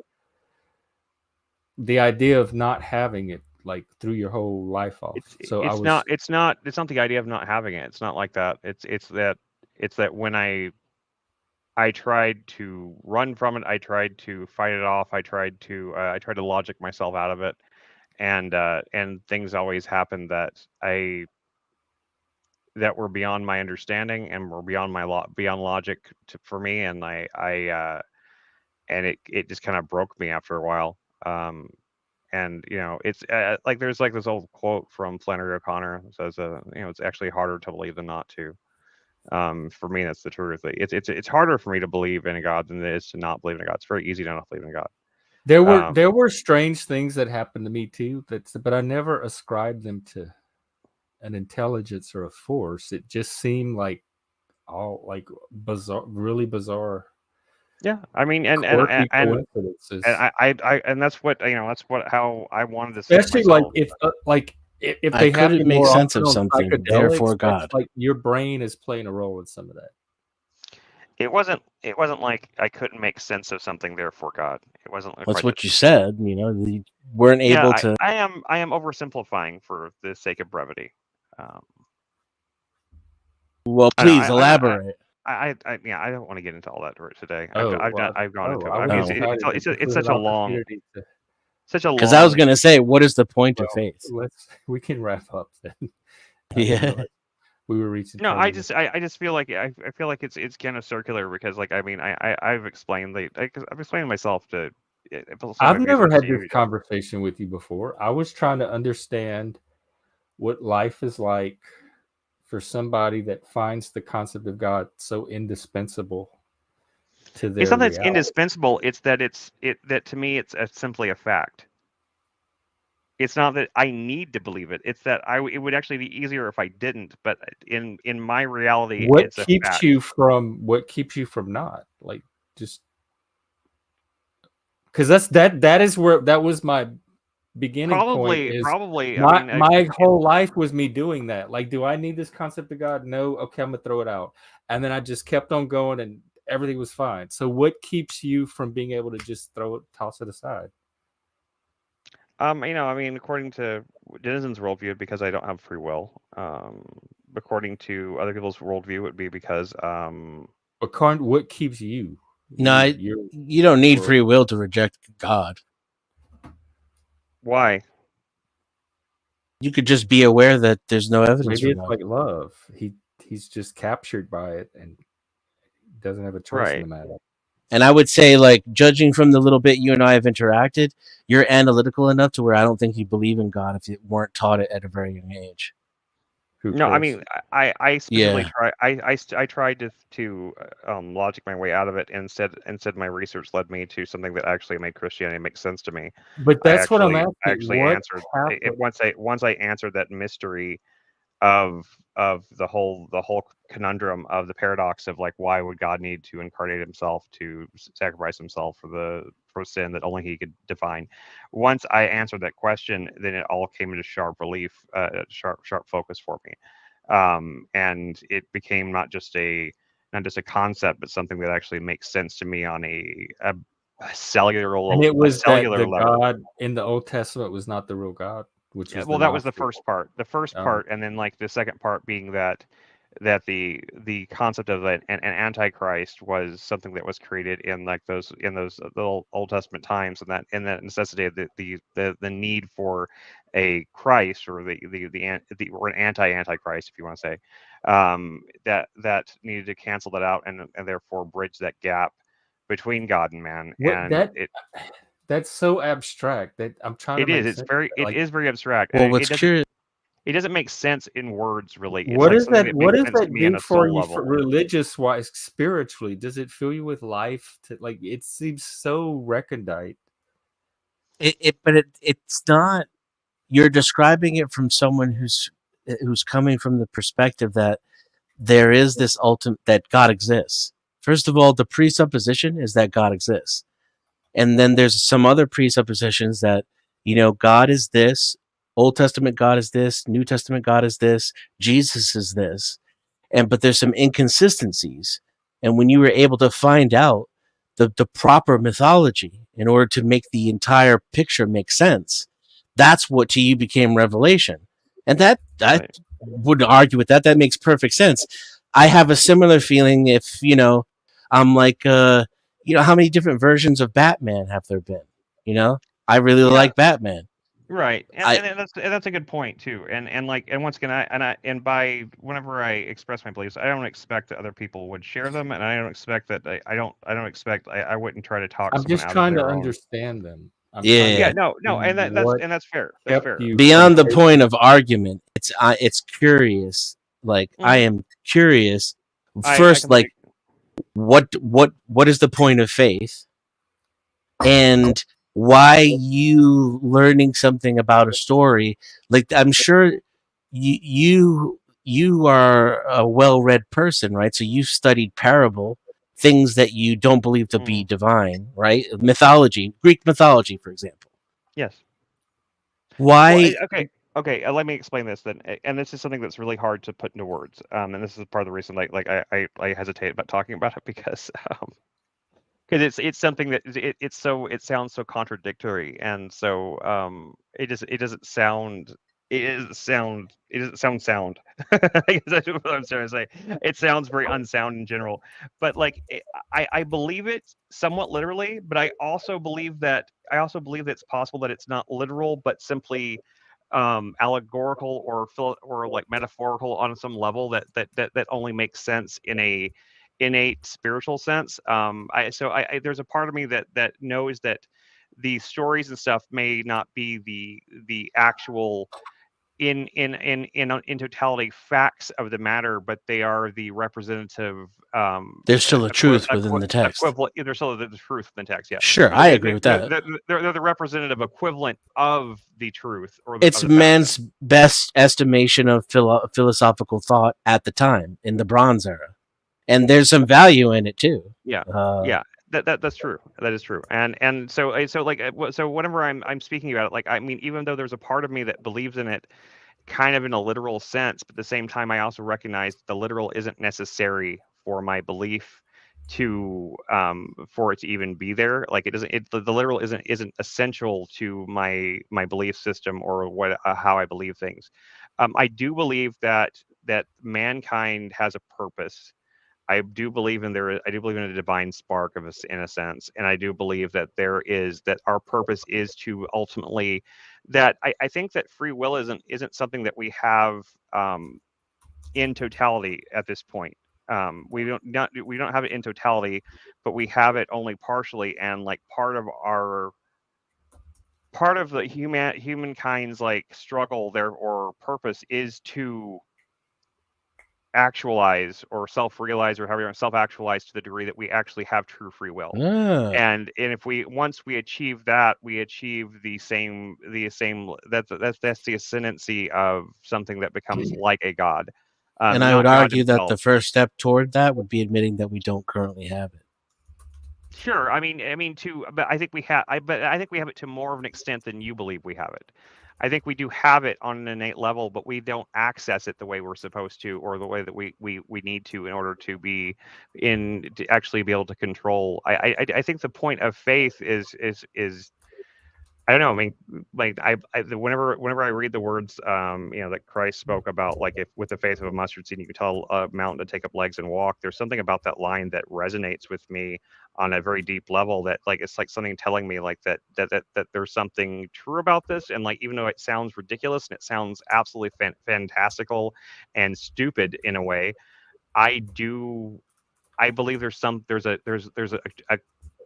truth in that's so profound that I can't help but want to as they say, like, lurching forever towards Bethlehem. I'm constantly looking for I'm constantly in search of that meaning, and I feel like that's part of the point. That's part of the point that we're here for, is to discover that, because, like, within that, I do believe that we do have the ability to create and to choose our own reality to a degree, not necessarily other people's realities, but our own.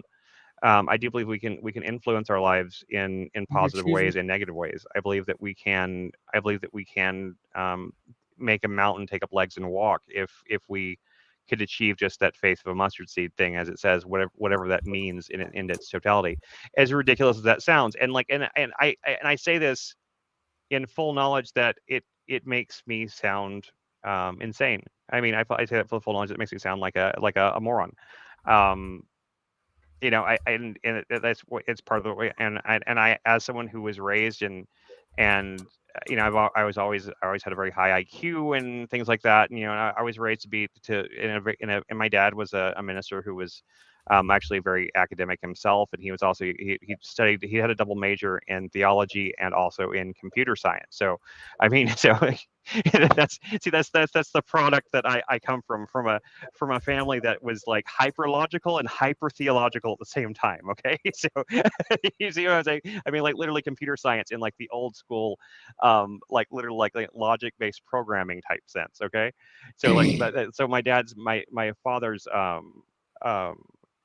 actual, like, his mentality is very, very logical, but also, what's the difference between the Bible and any other book? Nothing really. It's simply an instrument. It's simply an instrument by which God can speak through it to us. He didn't do a very good job. That's his. So is Spider-Man real? Spider-Man doesn't have to be real. How could he have made? But is Spider-Man real? But you could in theory derive divine revelation from a Spider-Man comic. Right here, right? If God chose to speak to you through it. Yeah, I agree with you. Right. So, but is Spider-Man man-made? Yes. Stanley, what's the name? Stanley. I watched his reality show. But just because Spider-Man's man-made and also fictional black lady doesn't that mean would throw donuts. And just because that doesn't mean that there aren't historical facts in the Bible as well. I mean, God can speak to you through history book as well. Well, it's very archetypal, so history repeats itself. My point is, though, would you say one of the differences between Spider-Man and the Bible is that Spider-Man is written by man and the Bible was influenced by the word of the all-knowing, all-powerful, all-loving creator of the universe? I don't necessarily. I think it was written by fallible people. I think it was written by human beings, and they were fallible, and they were simply communicating their viewpoint of what they experienced, or therefore they heard in turn. And do you think that they were trying to convey that there is an all-powerful, all-knowing, etc.? All right. In some cases, yeah, sure. In some cases, they're simply accounts of historical events. But yes, in some cases, they were trying to convey that. Yes. And you believe that's a fact to be true? I believe that there is objectively. I do believe that there is a source of all life. Was the other one? I do believe that all life, all matter in the universe did come from somewhere, and I do believe that. I believe that whenever I look at, I don't believe that that life came out of complete randomness. I see that. I don't believe that either. In my exact like estimation of the world, I see that was it randomness? What somebody pushed a button? Well, I'm just hoping, like there has to be a prime mover. I asked a yes or no question, right? And instead, he started to elaborate. I didn't mean to. No. It's okay. I'm just saying this is what I'm getting at, though. Is like, when I put it to you that way, you had pause. You stopped, and then you started to explain to me what you think. And it basically, let me put it to you this way: your answers were kind of like if I asked you, "What is your critique of atheism?" instead of the question I did ask, and I would agree with your answers. But I don't presuppose an all-knowing, all-powering, all-loving creator of the universe, etc. I mean, like the term "all-loving" is kind of I think it's kind of a misnomer. But yeah, omnipotent American thing. Historical Christianity doesn't really have this idea of this all-loving God. Omnipotent, omniscient. Sort of. I mean, yes, but it's something on a deeper, more cellular level. It's something. It's not supernatural to me. To me, it's ultra natural. I guess we could say it's the actual, like the core of the atom. It's like the nucleus of everything. It's then what does it have to do with the Bible? That sounds more like so. Then wouldn't the Antichrist and the killing of Christ then have to be allegory? It might be, but but something about it like rings true to me, and I won't defend my views on that as saying that I am standing on the most solid of ground with that, beyond like a subjective viewpoint. I fully admit that my viewpoint of that is subjective, and that it is not logically consistent. But nonetheless, what's it based on then? Feeling? It is basically feeling, yeah. I mean, physical feeling. Physical, or I don't know, something deeper than that. Something that goes beyond any other feeling I have. So just you have children, right? Yeah, you have a daughter. Love for your daughter. Beyond that, I love my daughters very much, but like the feeling or the sense I get of like the sense of that truth or whatever you want to call it is deeper than even my love for my children. Holy shit! So it's overwhelming. And yes, what's a directed toward? A concept?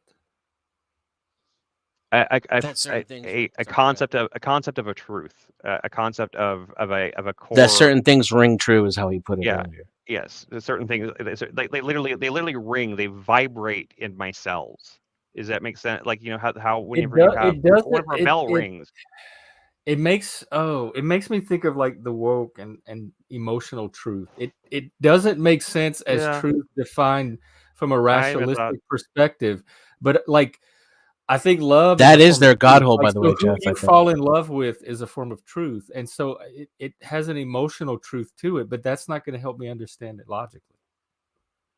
I think those woke people are filling their God hole too, by the way. Right. Yeah. Then it just becomes just that's what aesthetically satisfies me the most. Hey, Steve. Hey, sorry I'm late. Hey, Steve. Oh, no, man, you're fine. Well, Yeah, there goes the universe. I whenever you made that comment earlier, I mentioned to comment. I wasn't trying to like avoid the question. It's just it's very hard to articulate, and I feel and I have to admit I feel somewhat embarrassed by it to a degree because I don't have Well, the then, strong. I don't have. what's the I don't point have of faith then? What does it gain you if you're wait, not if you don't value the feeling of logic? Because some people think logic's stupid and the feeling is like their deal. So then why for you then if you don't value the feeling over the logic, what is the point of your faith? Okay, before that, Chris, I want to hear why it makes you why you feel embarrassed. You were about to say that. Just because I know on a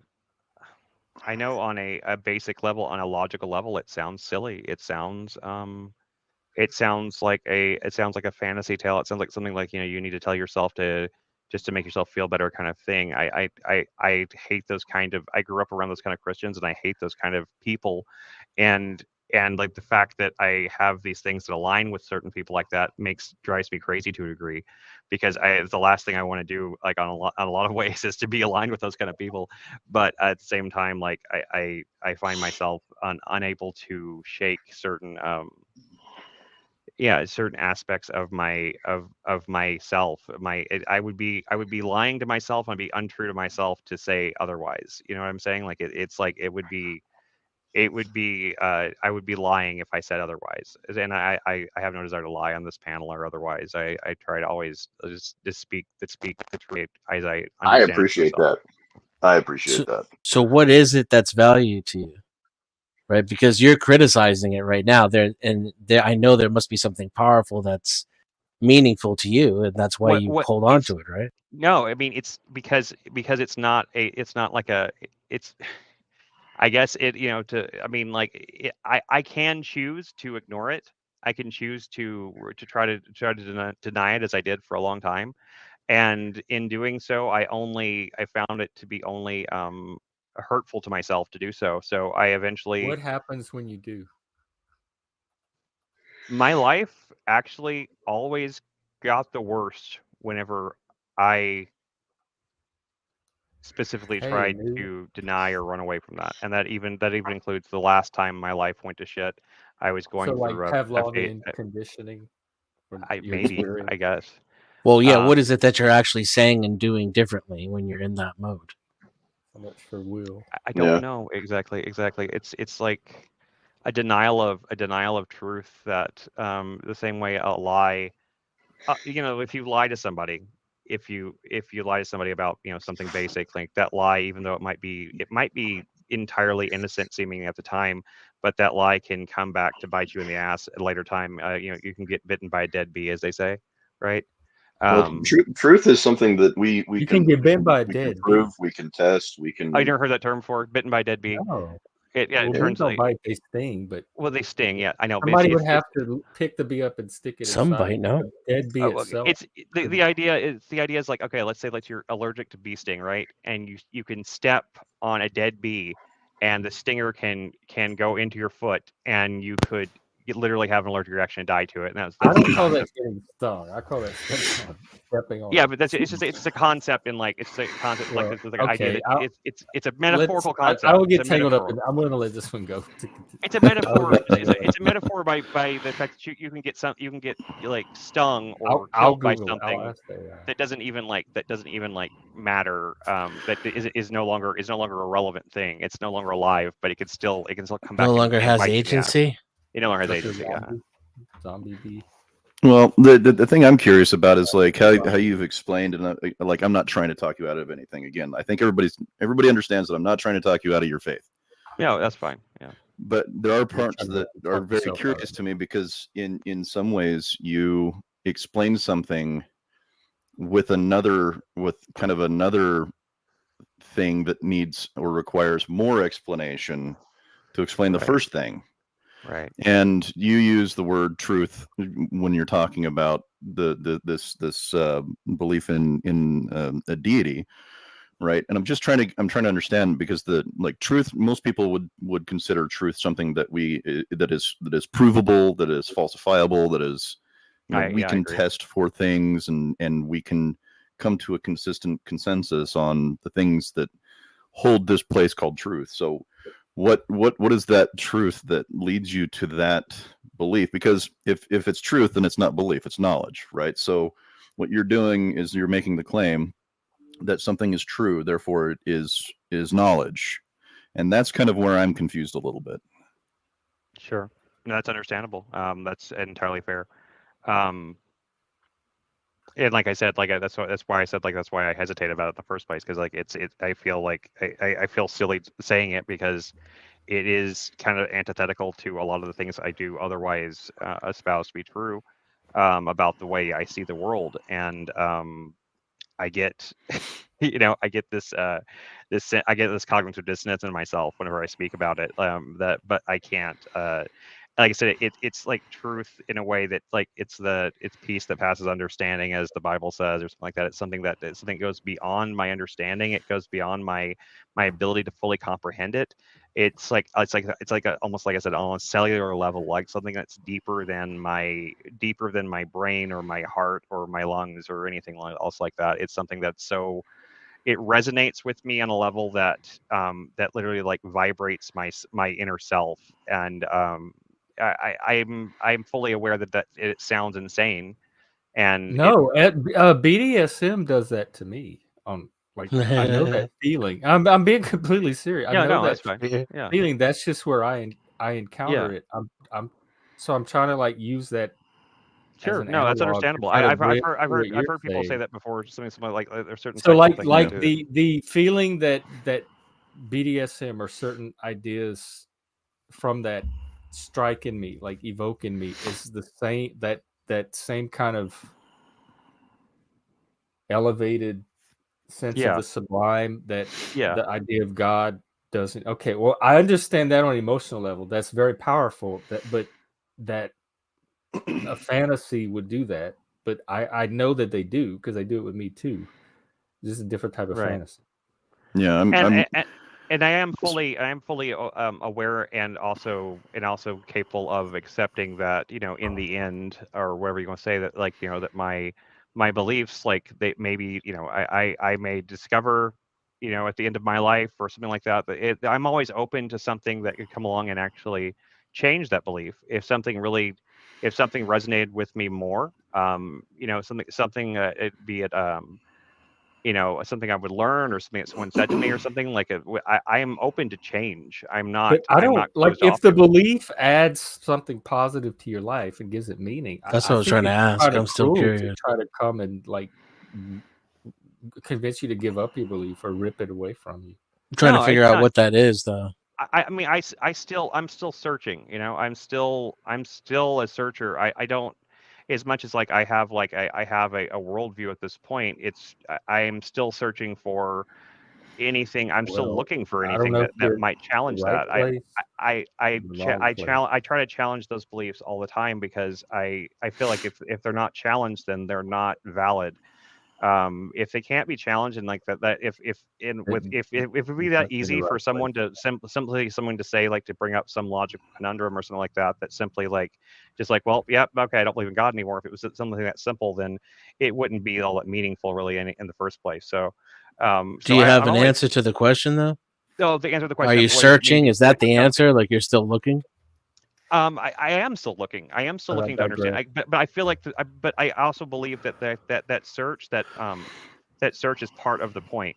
It's part of what we're supposed to do. It's part of the meaning of life, if you will. The meaning of life is that search. It is it's the journey, not the destination, kind of thing, right? It's about that search. That search for that is part of learning and building the foundation that I need to become the person that I need to be, and to become the closest I can be to what I was created to do, or meant to be. I don't need Jesus for that, though. What's that? Yeah. Why do you need God for that, though? You don't. Well, maybe him, I don't. Maybe I don't. Maybe I don't. But I nonetheless, it calls to me. So is it helping regardless. you? Do you feel like you're becoming the person that your ideal, whatever, acorn into oak? You know, there are times that it definitely does, and there are times that it definitely It's always feels it's like it non-linear hinders. anyway. That path is always non-linear. So Right. Yeah. it's normal that it's going to ebb and flow. Yeah, it is. It's very much unlinear. It's not. It I do think believe that that the present and the future can affect the past. I do believe that that we are somewhat affected by things that we don't even fully understand, and I don't know. I want to address. I agree with all that. My ability to articulate really breaks But- down at a certain point. I'm sorry, But not the wanna lack of address free one will, though, is definitely not in that category. I Of want course. to address this from Nude. Well, I guess again, I think Hang on, free will is. Chris. I'm sorry. Please let I'm me sorry. address I'm this sorry. I from said Nude. I stopped. Okay. Hard. I used to kind of think, no, it was not healthy. But like just as we were talking with Chris, and I said, what does it hurt people to believe that if it helps them? When I looked at some of the beliefs people hold and the effect it has on their life and the positive effect, I became less skeptical of our beliefs healthy or not. If they're opposed to Can you fact. list some of those?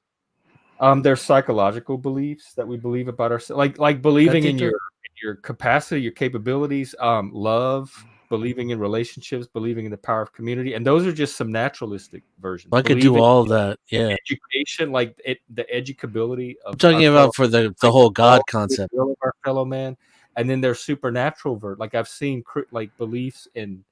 A lot of my friends are Christians, mostly, especially growing up, and their faith and belief in a God or Christ or whatever has helped their life. I've seen people recover from alcoholism and addiction through belief, like some kind of religious or spiritual belief. Has that happened to you, Chris? People in their mental health struggles. There are beliefs that may be antithetical to fact that I think can still be healthy, and I came to that belief after observing it. And you're saying can and may. Actually, always believe that. Well, I think you're saying can and may. I would agree with you, but utility to belief for Jeff and for Chris, there's some utility. And I don't think we can avoid belief. I think we all have irrational things that we believe that help us live our lives that we're not necessarily aware of because we're not cold, rational, logical machines every second of the day. I think we should avoid belief as much as humanly possible. Yeah, I agree. I don't think it is avoidable at all. I think we believe things about ourselves, about the people around us, about society that are just like default a priority. But who's we? Priority that we because I don't believe those things. I think 9 times out of 10. Well, I don't think you're at That's why I don't get along with a lot of people, honestly. Your life either. There's a certain faith in things that you have that let society run that you might not just be conscious.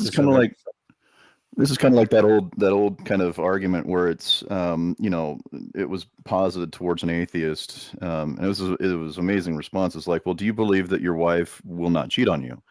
No, I have evidence, time, and other things that give me this trust that help build a certain particular truth. That doesn't mean that she'll never cheat on me, but there's enough evidence to support the fact that I should trust that she won't. It's not that I don't believe, because belief leaves too much room for personal feelings and all this other shit to come in between those two things. So my wife might my wife might cheat on me someday. I doubt it. Right? There's no evidence to support the fact that she would. Maybe right, but what I'm saying is replacing this kind of concept of belief that reinforces a truth that isn't a truth. It's just another belief, right? Is kind of nonsensical to me. So I use evidence, things that I know I can test for, I can prove in more meaningful ways So I switched the way that I thought about things. I stopped believing that I was going to be able to be successful because whatever, some deity had a bigger plan for me. And I said, fuck it, I'm just going to make it fucking happen myself. Right. Because at the end of the day, that to me speaks more volumes to my personal behavior than it does to a god.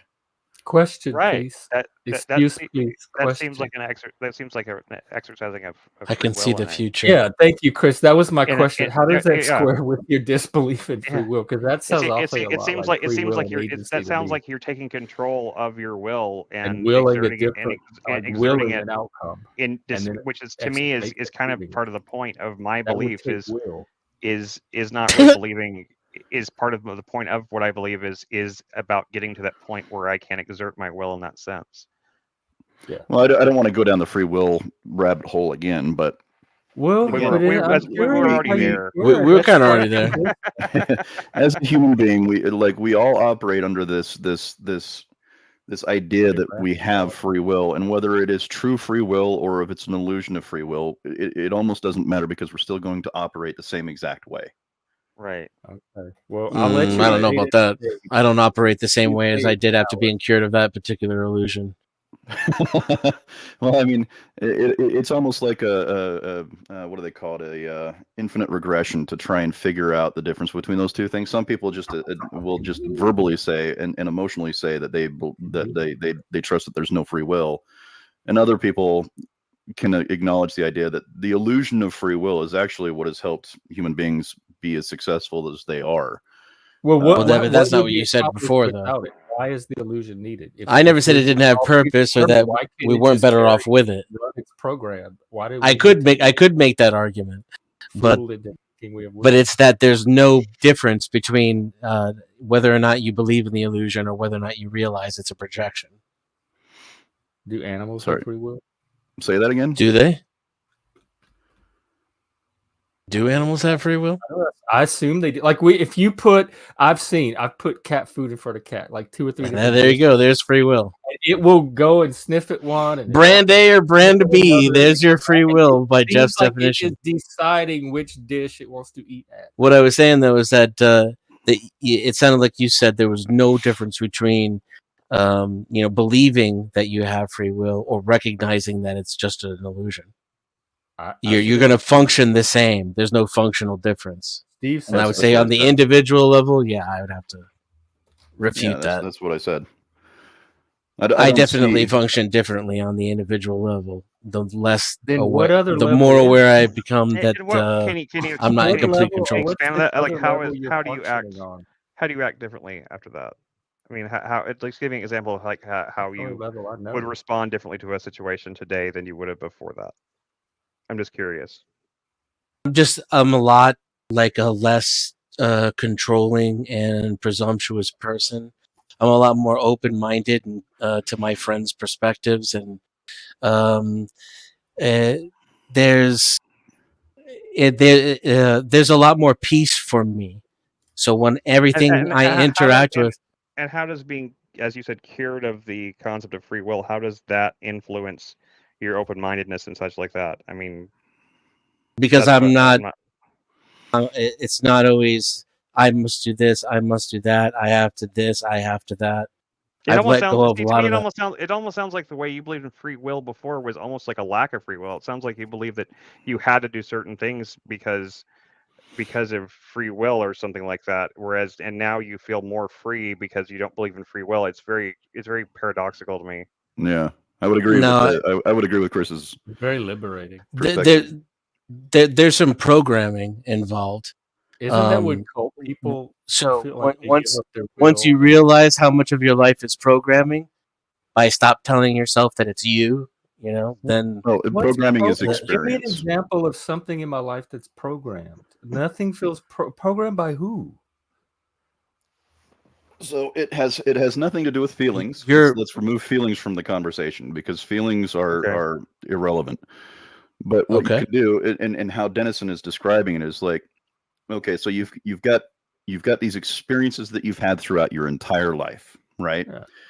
And these experiences, whether you're consciously aware of them or not, are helping you go through life choosing particular paths, so to speak. Yeah, right. your brain builds up this model. Right. You can't make a decision that you were unaware of. So all these things, all these judgments that we place on our experiences guide our perspectives about the things that we're going to be doing. Yeah. Right. So there's that whole conversation that really counterweights every single thing that we're talking about. Like, this weighs exceptionally heavy on the whole topic of free will. Is like, we have to understand that human beings, as we are basically we are machines that input. We take in information around us, and then our brains help us to discover things about the world that help the part of us that's not the machine decide. Well, you're unaware of anything, any activity that's going on in your brain. Your brain functions on its own.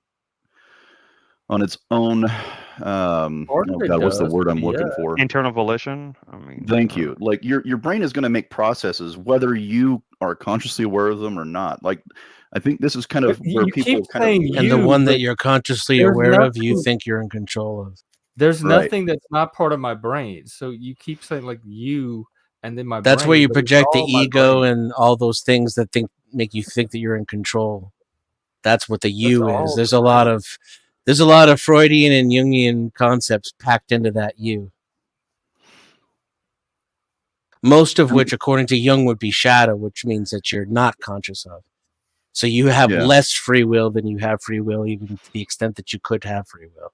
Yeah, I mean, if you think you're in control of your brain function, like, I would suggest that you go and change an opinion about something that is irrevocably true. Like, the more aware you are of how much control you lack, the more awareness that gives you in that equation. Fuck's sake, man, it's impossible. It's impossible. I never did, because he answered for me, so I shut up and listened to you guys talk. But I was just about to start programming the machine. I was about to describe something that was my opinion. I don't know what it was, but you talk. Why do you do that? Why do you just talk over people that are talking? Because it's what is that? Is that straight? I get the top priority. Okay. And if this was your channel, you could be talking over people. Okay, I got you. Understood. And I don't always do it. You get to. So repeat your question, because I have no idea what it was. I was talking that whole time.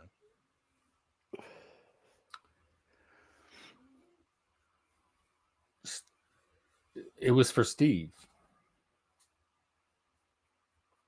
What was it? I forgot now. What were we talking about? Well, we were talking about programming. Yeah, that. It was an example of asking for an example of programming. Like, how was I programmed? Show me the programming. Show me who programmed me. What is the programming? That question was for me. And I was about to answer it, and then he started answering. And you're not going to like my examples, but I was about to give them. Do you still want them? Sure. Yeah, you're programmed by your parents, by your city, by your town, by your school, by your government, by the TV, by music, by literature. So what I agree, music and literature had a huge effect on me, but show me the programming, because it has a very that's the programming other than influence, like something more deliberate and it's the most influential thing on all your decision making. So what in my parents' program? It's way more influential than the thing that you call you. When you say Jeff makes his own decisions, whatever is packed into Jeff, it has way less agency and control than all of your environmental programming that I just mentioned. But it's not the decision. It's not the. My bad. I didn't stop talking. Can you repeat that again? I got to get used to this. I will, though. Can you repeat that again? You're not already. I'm surprised it's even coming up. What I'm not used to is just stopping in the middle of whatever I'm saying. Like, you deliberately ask me a question, I go to answer it, I get 3 words in, and then you interrupt me. I'm not used to stopping there. I'm going to have to get used to stopping again. We can do it your way. Go ahead. You can take the lead. I was done. I finished my answer, and therefore didn't hear your question. So you want to ask that second half of what you just said while I was talking, and I can address that. Yeah, everything you described is a factor that might go into a decision, but it's not the part of me that's making the decision itself. Did you hear what I said when you asked that though? When you mentioned that earlier, it's everything. Like all those things are way more in control than the Jeff. Control how? I'm still pressing the because button. it builds a library of influence. Controlling my finger and making me. I'm still deciding consciously which button to press, even if it's influencing or factoring into that decision. Because so we started the stream with this. The disagreement seems to be between influence and determinism. I acknowledge an influence, and what I call influence, you think has more control and deterministic power than I ascribe to it. Yeah, it's for the cake that is your choice is mostly those things that you, almost entirely all those other things than the part that you call Jeff, which is a tiny. That's like a little cherry on top of a huge fucking cake. Okay. Jeff is the little cherry. The cake is all the other fucking shit in the universe. Okay, but there's still a cherry separate from the cake that's choosing. Yes, and that cherry does not have the agency, control, or freedom that you think it does. I don't know how you know that. I don't. That's just the. I don't know that. That's the assertion I'm making based upon a complete lack of evidence on your behalf and the evidence that is leaning in the contrary. Okay, I feel like we've had this conversation before. Of course, we have. Crossing there's a lot of things that we can talk about when we're talking about a library of influence, Jeff. I don't think it's difficult to suggest that our past heavily influences our futures. Yeah, I've agreed. I've never argued against influence ever. It's programming, control, determine. It's those type of words that seem to remove agency. Influence acts with and upon agency, but these other words seem to bypass or override agency, and that's where the conflict is. That I guess I don't understand what your point is there, because that's being programmed is different than being influenced. I don't like the idea. I don't like the conversation. Guarantees a certain outcome. Being influenced.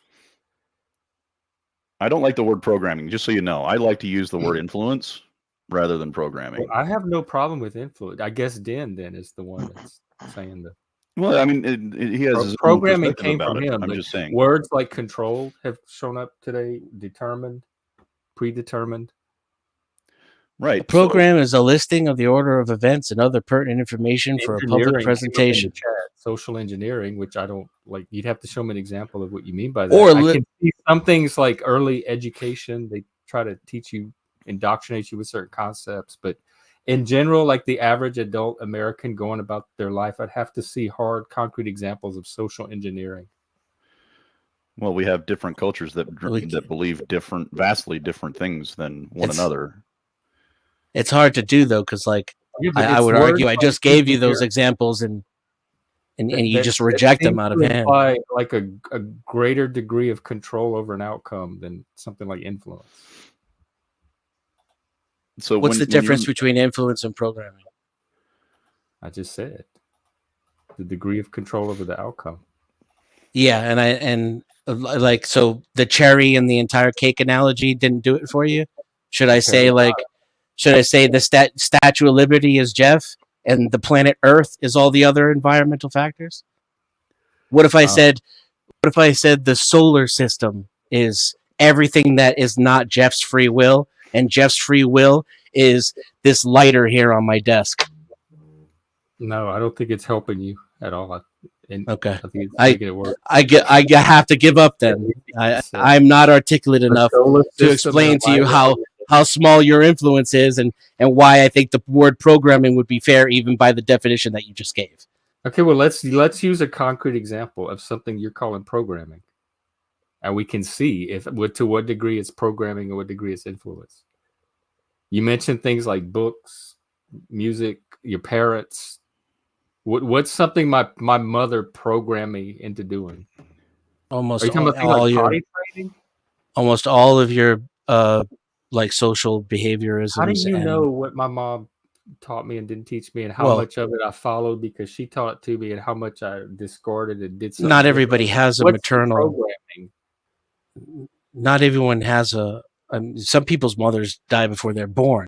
So you personally, I don't know fuck all about you personally. Okay, well, Jeff. what's an example of a programming that somebody would have put into me that I have no control over, that I'm just like again, all of your social and cultural beliefs will start coming from your parents, then from your community, and in the form of like literal programming, like television programming, your social studies books.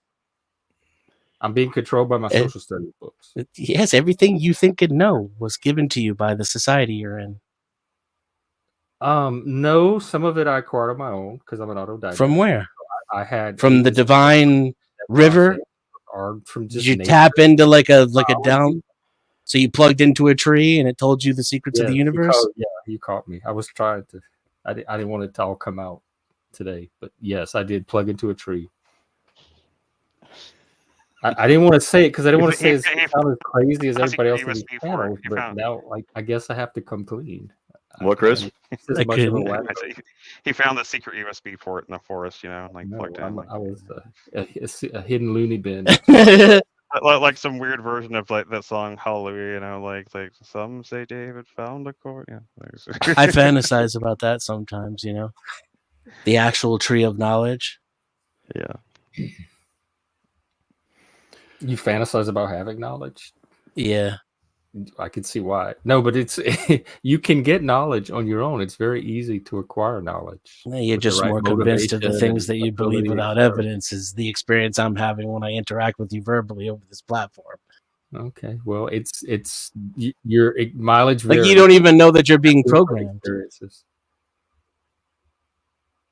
Huh? You don't even know that you're being programmed. Well, I asked you to show me. I'm sitting here wide open waiting for you to say, look, this is one example of how you've been programmed. So I gave you several examples. Okay, remind me of one. Something specific. You said parents, books, movies, music. Yeah, and I acknowledge all of that can be an influence. Show me where it rises to something. So where's the influence outside of that? Where's the programming part of it? Programming is based upon the extent to which it has an influence comparatively. That's your definition. So where's the influence outside of all those things? What? Where's the influence outside of all those things I mentioned? What? Hey, I don't know what to do. I concede. I concede to the people listening. I'm confused.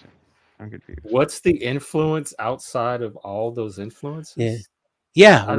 Give me the list of things that are not programming, Jeff.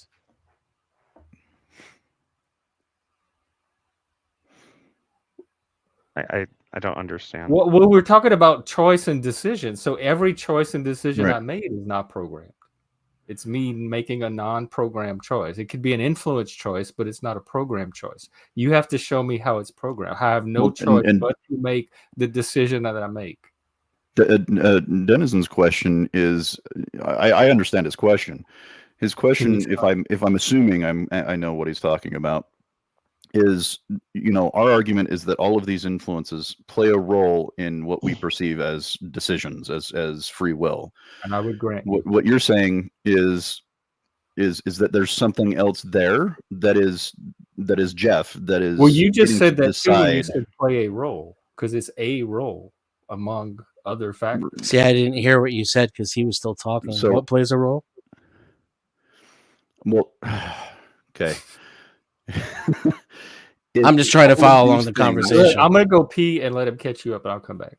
No, I don't. Did you hear what he said either? Because I haven't been able to finish anything. So. Yeah, I don't think he would have to have repeated himself because he's the only one who heard it. All I was trying to get to was the point that what Jeff seems to appear to be saying is that there is something else inside of him making those choices. Like that person is Jeff, right, and he's making those decisions. And I'm saying your point, which I believe in, is explain to me how you make those decisions without the influence of your previous experiences. Right. And what is the where's this? What is the other influence too? Because he said it becomes programming when it's the most influential thing. So what is the other thing that's not all his social programming that is more influential than his social programming? Right. What is it? Where does those sources of information come from? A USB port in the forest? Ghost in the machine? Like where's the ghost in the machine? Okay, spoiler alert, ladies and gentlemen. No offense to anyone listening. I'm a very impatient and inarticulate person. Spoiler alert, there aren't any. You don't have free will, especially not in the way you think you do. Yeah.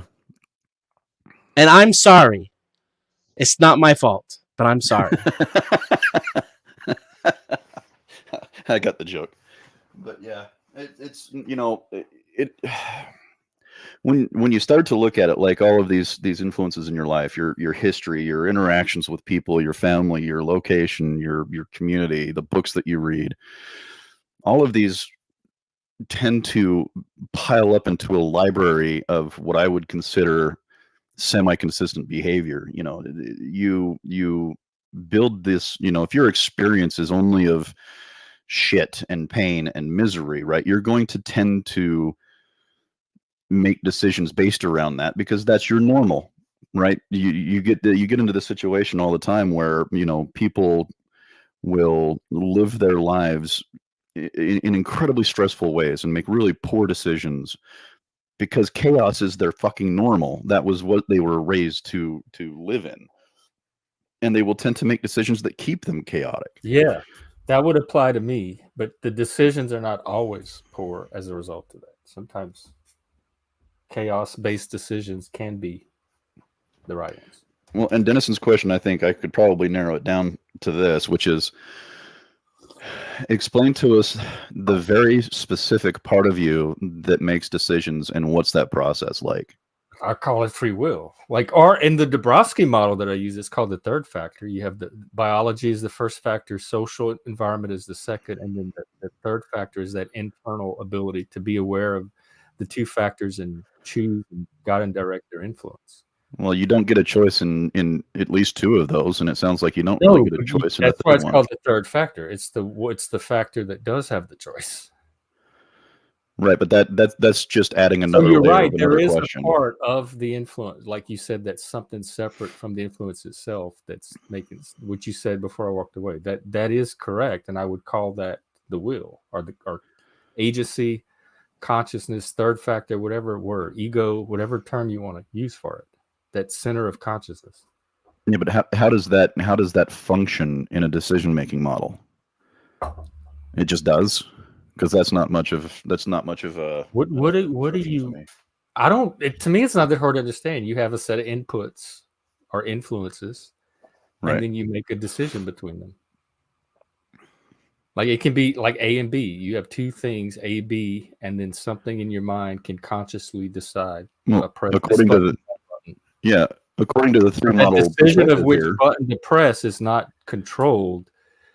The conscious will or mind can determine in that moment which button. So according to this three, what did you call it? The third factor model. The third factor. Okay, according to these third factors, is there any part of it that would allow you to make a decision that you otherwise would not been aware of? Can you decide to think about something you have no knowledge of? Okay, wait, let me say that again. Slow. Can you think of something that you have no knowledge of? There have been things like intuition where the knowledge came after the perception carried more than the actual conscious knowledge at the time, and after the fact the conscious knowledge kind of had to be teased out of it. So I would include maybe things like that, or like I was using earlier, when you're walking down a trail and you see a stick and you jump because you think it's a snake, but it happens so fast it's not conscious. It's like your body perceiving and reacting. Right, but you didn't have a choice in that. No, that one, no. Right. So my point is that you can't think about things that you have no conscious awareness of. I can't. Well, thinking is a conscious activity. I can't think Right. about anything that's not conscious. Right. So when you're making a decision, can you decide about something, or can you think about something that you have no knowledge of?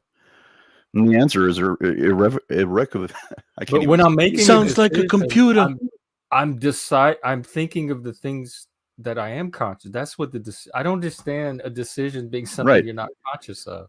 Because you can't make a decision that you don't know that you can't make. But all you have to know is the choice. You have to be conscious of what you're deciding between. So the A and B, I have to be conscious of what A is and what B is, and then I choose between the two.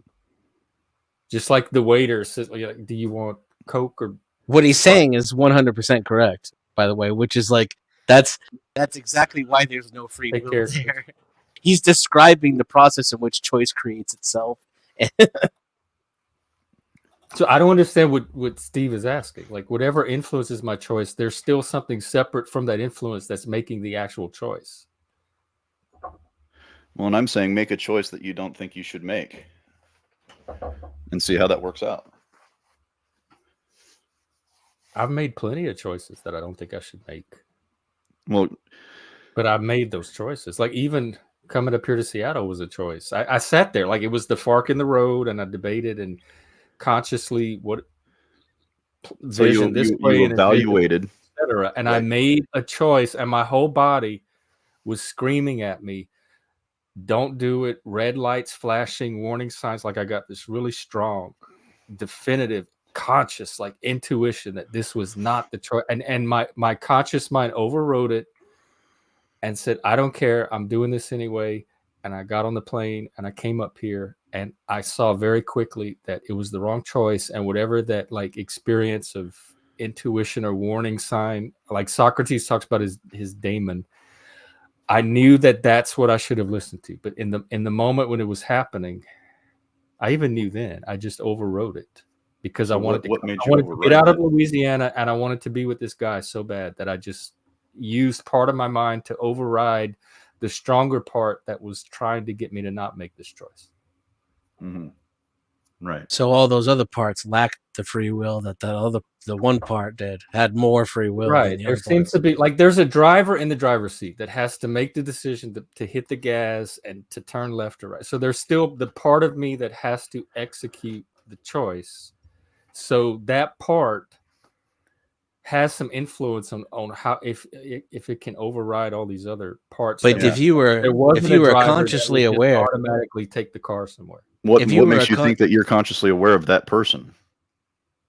Because what makes you think that the person that you feel you are right now in this moment, what makes you think that that's the person who was consciously aware of those choices, that consciously made those decisions? More to the point, what if it wasn't? What if you're consciously aware of driving, but you're literally, it's just Robert De Niro is playing you in a video game, in a car driving video game.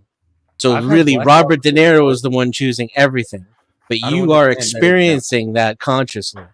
How would you even tell? How would that even be any different from your everyday life? That's not an example I can relate to. I don't know what you're talking about, Robert De Niro driving me, but I have had experiences where I have been blacked out from alcohol, and I have made choices and decisions that I had no conscious I was making, and when I hear about them the next day when I wake up. No, I say consciously aware. And a lot of the times my friends couldn't even tell the point at which I was blacking out, which means my memories and consciousness. I didn't say unaware, though. Stopping.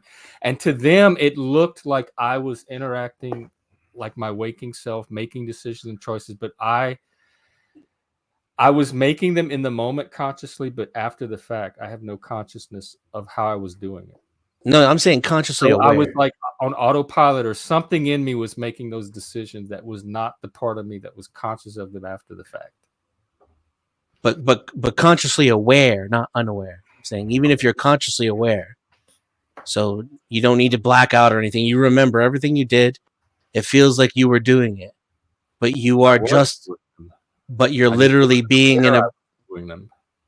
But I'm saying even in a circumstance in which you are aware that you're doing something. So you're saying life is like a blackout, like the little moments that I experienced in the blackout. That's what all of life is like. Like we're doing and making decisions, but we're not really No, I'm saying even if you are consciously aware that you're doing something, how would that feel any different than if you're being controlled? If someone's controlling, we were taking feelings out of it because they were not relevant, or that's what Steve's proposed. I don't know what that means. The question of how it feels, I don't know. No, how would it be any different? How would your experience be any different? Between me consciously making a choice and not consciously making a choice? Like me, no. I don't know, walking down a sidewalk and like deciding a path consciously versus in a blackout state, how would those two things be different? No, you remain consciously aware in both scenarios I'm describing. Just one, you live in a predeterminative universe where everything's already. Does it feel like I'm making a choice in each one, in each situation? Do I have the experience? Whatever that means for you in one universe scenario, A, it's the same in universe B. But you're saying that I didn't really choose it. It was already chosen. I mean, man, it feels like I chose it. And then I'm trying to adjust to this style of interviewing that you're doing or whatever this is. Good. But if you're going to hang out on this panel regularly, that's probably a good thing to do. This is like your 6th, 7th time back. So I'm struggling answering your questions because I get 4 words in and you're like, so you're saying this is a neurodivergent space, and like a lot of us are bad at timing and coordinating and stuff like that. So I'm sure that's some of it. But go ahead. I'm asking you what the difference would be if you are consciously aware of your choices, but one of them is in a predeterminative universe controlled by Robert De Niro. If you leave Robert De Niro out and just say a predetermined universe, by Garfield. That's exactly what I just asked you. So if you would just let me, what would be the difference between those two worlds? That's me. I would say none. From your subjective experience, there'd be no difference whatsoever. I don't know. It's a hypothetical thought experiment. I can't see anything on the surface that would make me think they'd be different. Experiential. If I had to tell the difference, like which one's the determined and which one's not, I probably wouldn't be able to tell. So then, is your subjective experience evidence of free will? It's part of the evidence.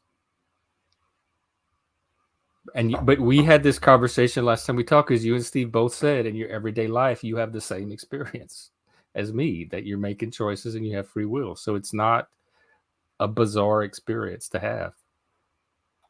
No, I never said it was bizarre. Just that it's an illusion and a projection of the ego. Right. You think it's an illusion because you do all not just me hypothetical theorizing after the fact that gives you the illusion that it's an illusion. But that doesn't mean I have it's chronologically just not how that happens. I don't think it's an illusion, by the way. I think we have the perception that we have free will, but in all actuality, when we get down to the nuts and bolts and get into the weeds of how we made that decision, we realize that we were never necessarily consciously aware of the choice that we were going to make. So what is the difference between that and an illusion?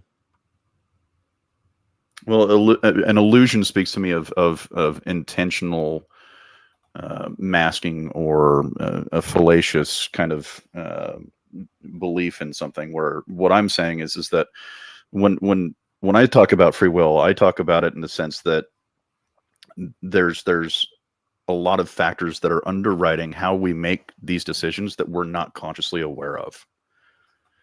Say that again. Underwriting everything else. I don't know if I can say it exactly, but there are things going on in the background of our mind that are playing a much more heavily.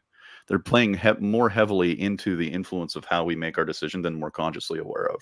Right, and so when you perceive something that ends up not being true, I would say that's why I use the word illusion. That just are like misperception. But I can go with illusion. I know what you mean when you say okay. It.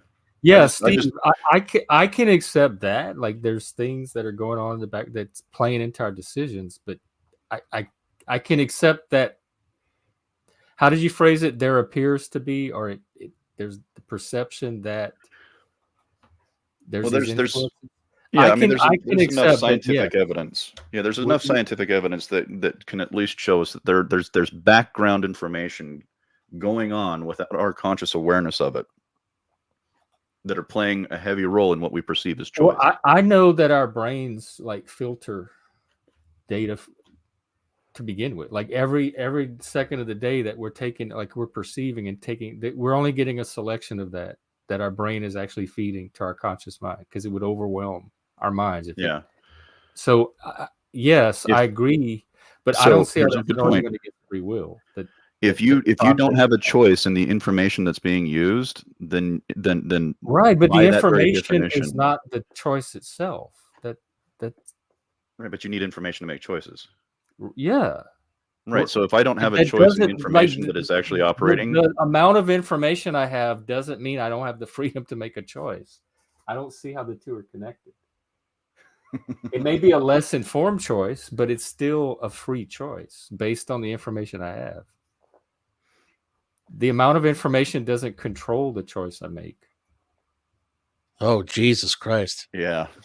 I definitely have found the opposite to that to be true. Yeah. Yeah. I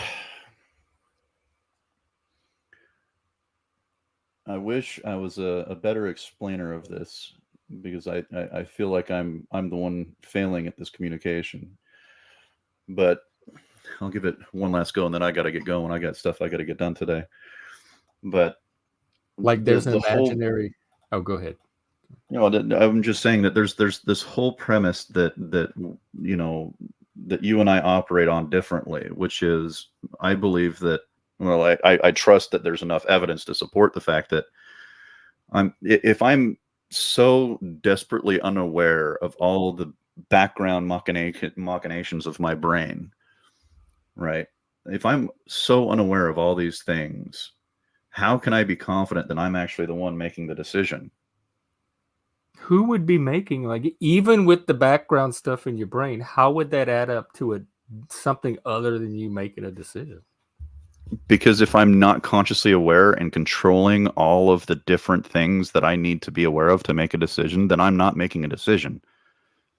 You're still there just seems to be a choice that means that gives me this feeling of choice, right? These options that give me a perception of choice, but really at the end of the day, whatever makes that decision in my brain, I'm not consciously aware of it, as I'm not consciously aware of anything else that's going on in my brain. You're not consciously aware of the part of you that makes a choice? No. Like if neither are you when it comes to love. Options and you had to press a button, you're not consciously aware of the moment that you decide which button to press? No. That's measured in science and neurology too. Yeah.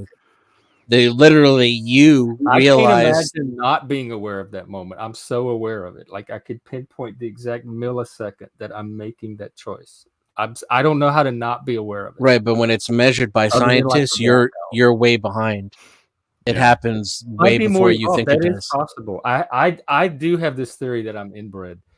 Y'all may be more evolved and advanced. No, that's not what I mean. Be working off of arcade. I mean, the thing that is you recognizes the choice after it happens in your brain. Not that you are slow. I'm mashing the button, I'm conscious that which button I'm mashing. So that's really easy to disprove. I decide to move my hand toward one or the other. That's literally been disproven by neuroscience, though. No, I'm telling you what I can tell. I don't care what neuroscience says. I can show you the moment I did it. I can clearly. This is right here. There's where I did it.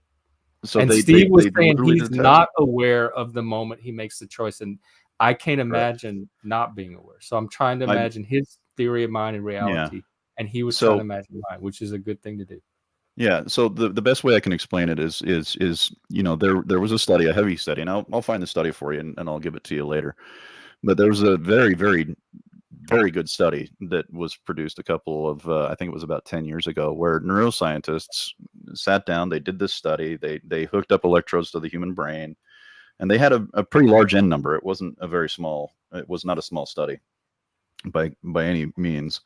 And what they were able to do was they were able to watch and were able to actually calculate that a person would make a decision about 300 milliseconds before they were consciously aware of it. So they weren't consciously aware of the decision that they were actually making, because the decision was already made in the background before they were ever even consciously aware of it. Like this is like, they were able to do this with 94% accuracy, dude. That is off the fucking scale. That's no longer correlation. Dude, that's like fucking causation by definition.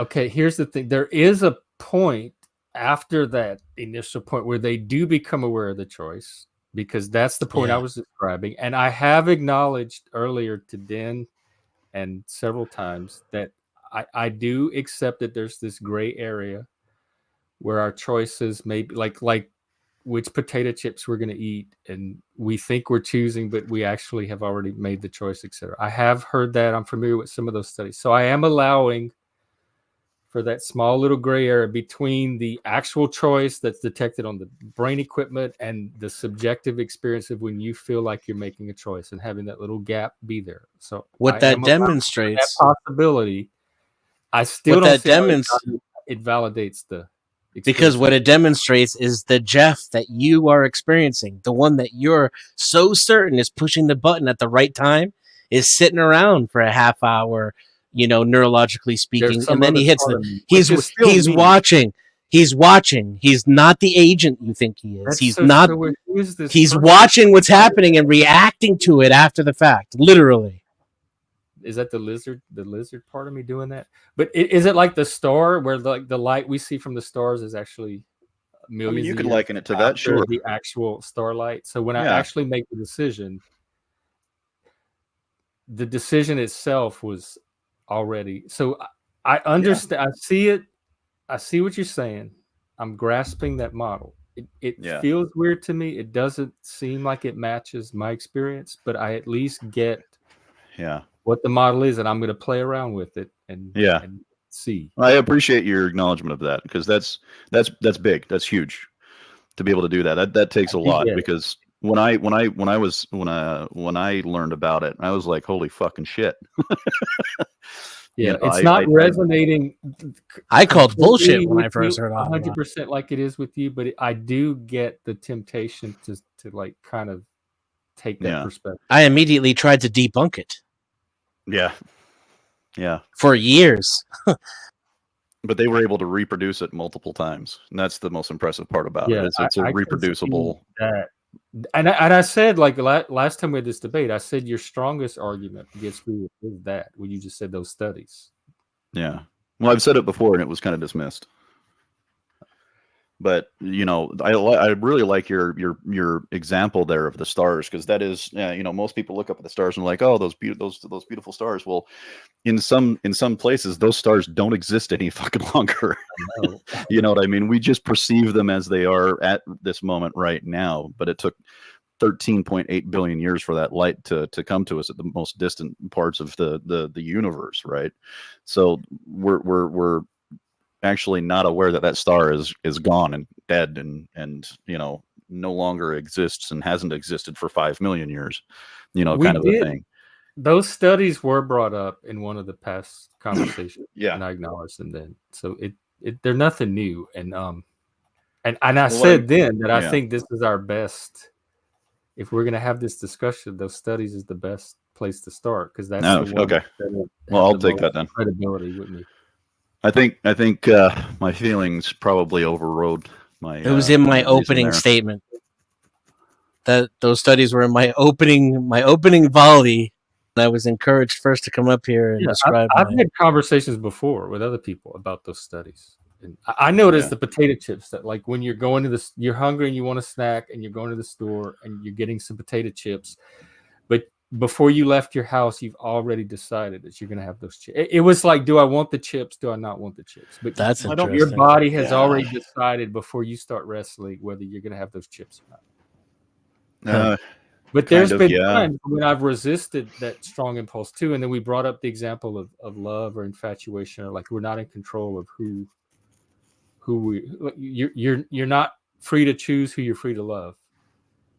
And so we debunked our will is not completely in our control. We debunked the recovery from addiction requires free will argument in the last show. Oh, did we? after Cult of Culture left. We probably did. Because it was an unsafe space. I have seen, like, working adjacent to that field. It was the stream where Joe Cool was on. People use their agency to recover from addiction, unless they're just that they won the lottery. That automated process is just going to be more successful through them than others.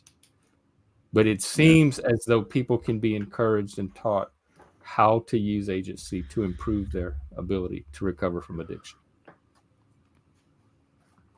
So if that's an illusion, it's one that works. Like, we can help. The illusion is just that there's some kind of, like, independent agency.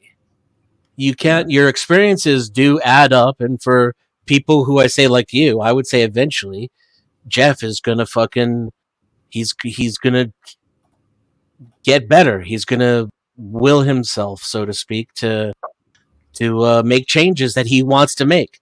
There's going to be a whole shitload of stuff that Jeff's not going to even bother changing, though. Yeah. All right, I got to head out. I got stuff I got to do, guys. Take care. I'm not a We'll talk to you later. Peace. When every microsecond they have to consciously, like, make 1,000 little choices to keep their character going in one direction and not another. Or dancers, or any of those people. Well, dancers, I guess, can have train themselves with muscle memory. Probably musicians too. Oh, I didn't realize that's right. Y'all were fighting earlier. I can always read all his comments, though. Oh, okay. He can read yours, he says. No, yeah. I'm not in recovery. I don't have addiction. If you include mental health as recovery, yes. And some states here in Washington, they're trying to get the word recovery to cover all of them, but people still use it to just mean addiction. But so I have PTSD, mainly dissociation, that kind of stuff that I am in recovery from, but it's not addiction, substance use recovery. It's mental health recovery. But nowadays, depending on who you ask, it's all recovery. So yes. Well, we can wrap up. I gotta get to the store anyway. So once again, I appreciate the conversation. It challenges me each time, and I am that little study of when the brain decides versus when you're conscious of deciding. I'm going to keep thinking on that. Oh, that was a real kick in the nuts for me. Yeah, like I said, it didn't like have the mind-blowing resonance that it might have for you and Steve, where I instantly just say, "Oh, eureka!"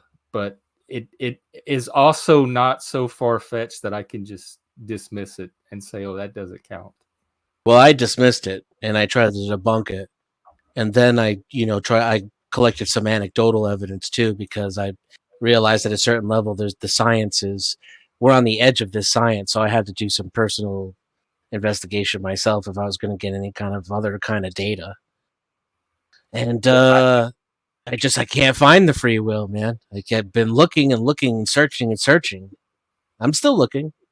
I think that the fact that you did take those steps and you had the curiosity to do that is better than not having done that at all, or just uncritically swallowing whatever. Yeah, it gives people like us an advantage. Yeah. So whatever conclusions it brought you to, I think the act of doing it was very valuable and very most people just don't give very sophisticated and advanced of you to do. Just curious. All right. I was born guess that way. we can end here. I'm sure this conversation will continue. Peace out, homie. Peace out. All right. We'll probably be in the Discord. We have several. Me and Frank are on we're reality junkies. So we're on a reality kick. And we have Survivor New Zealand going, the second season, which is set in Thailand.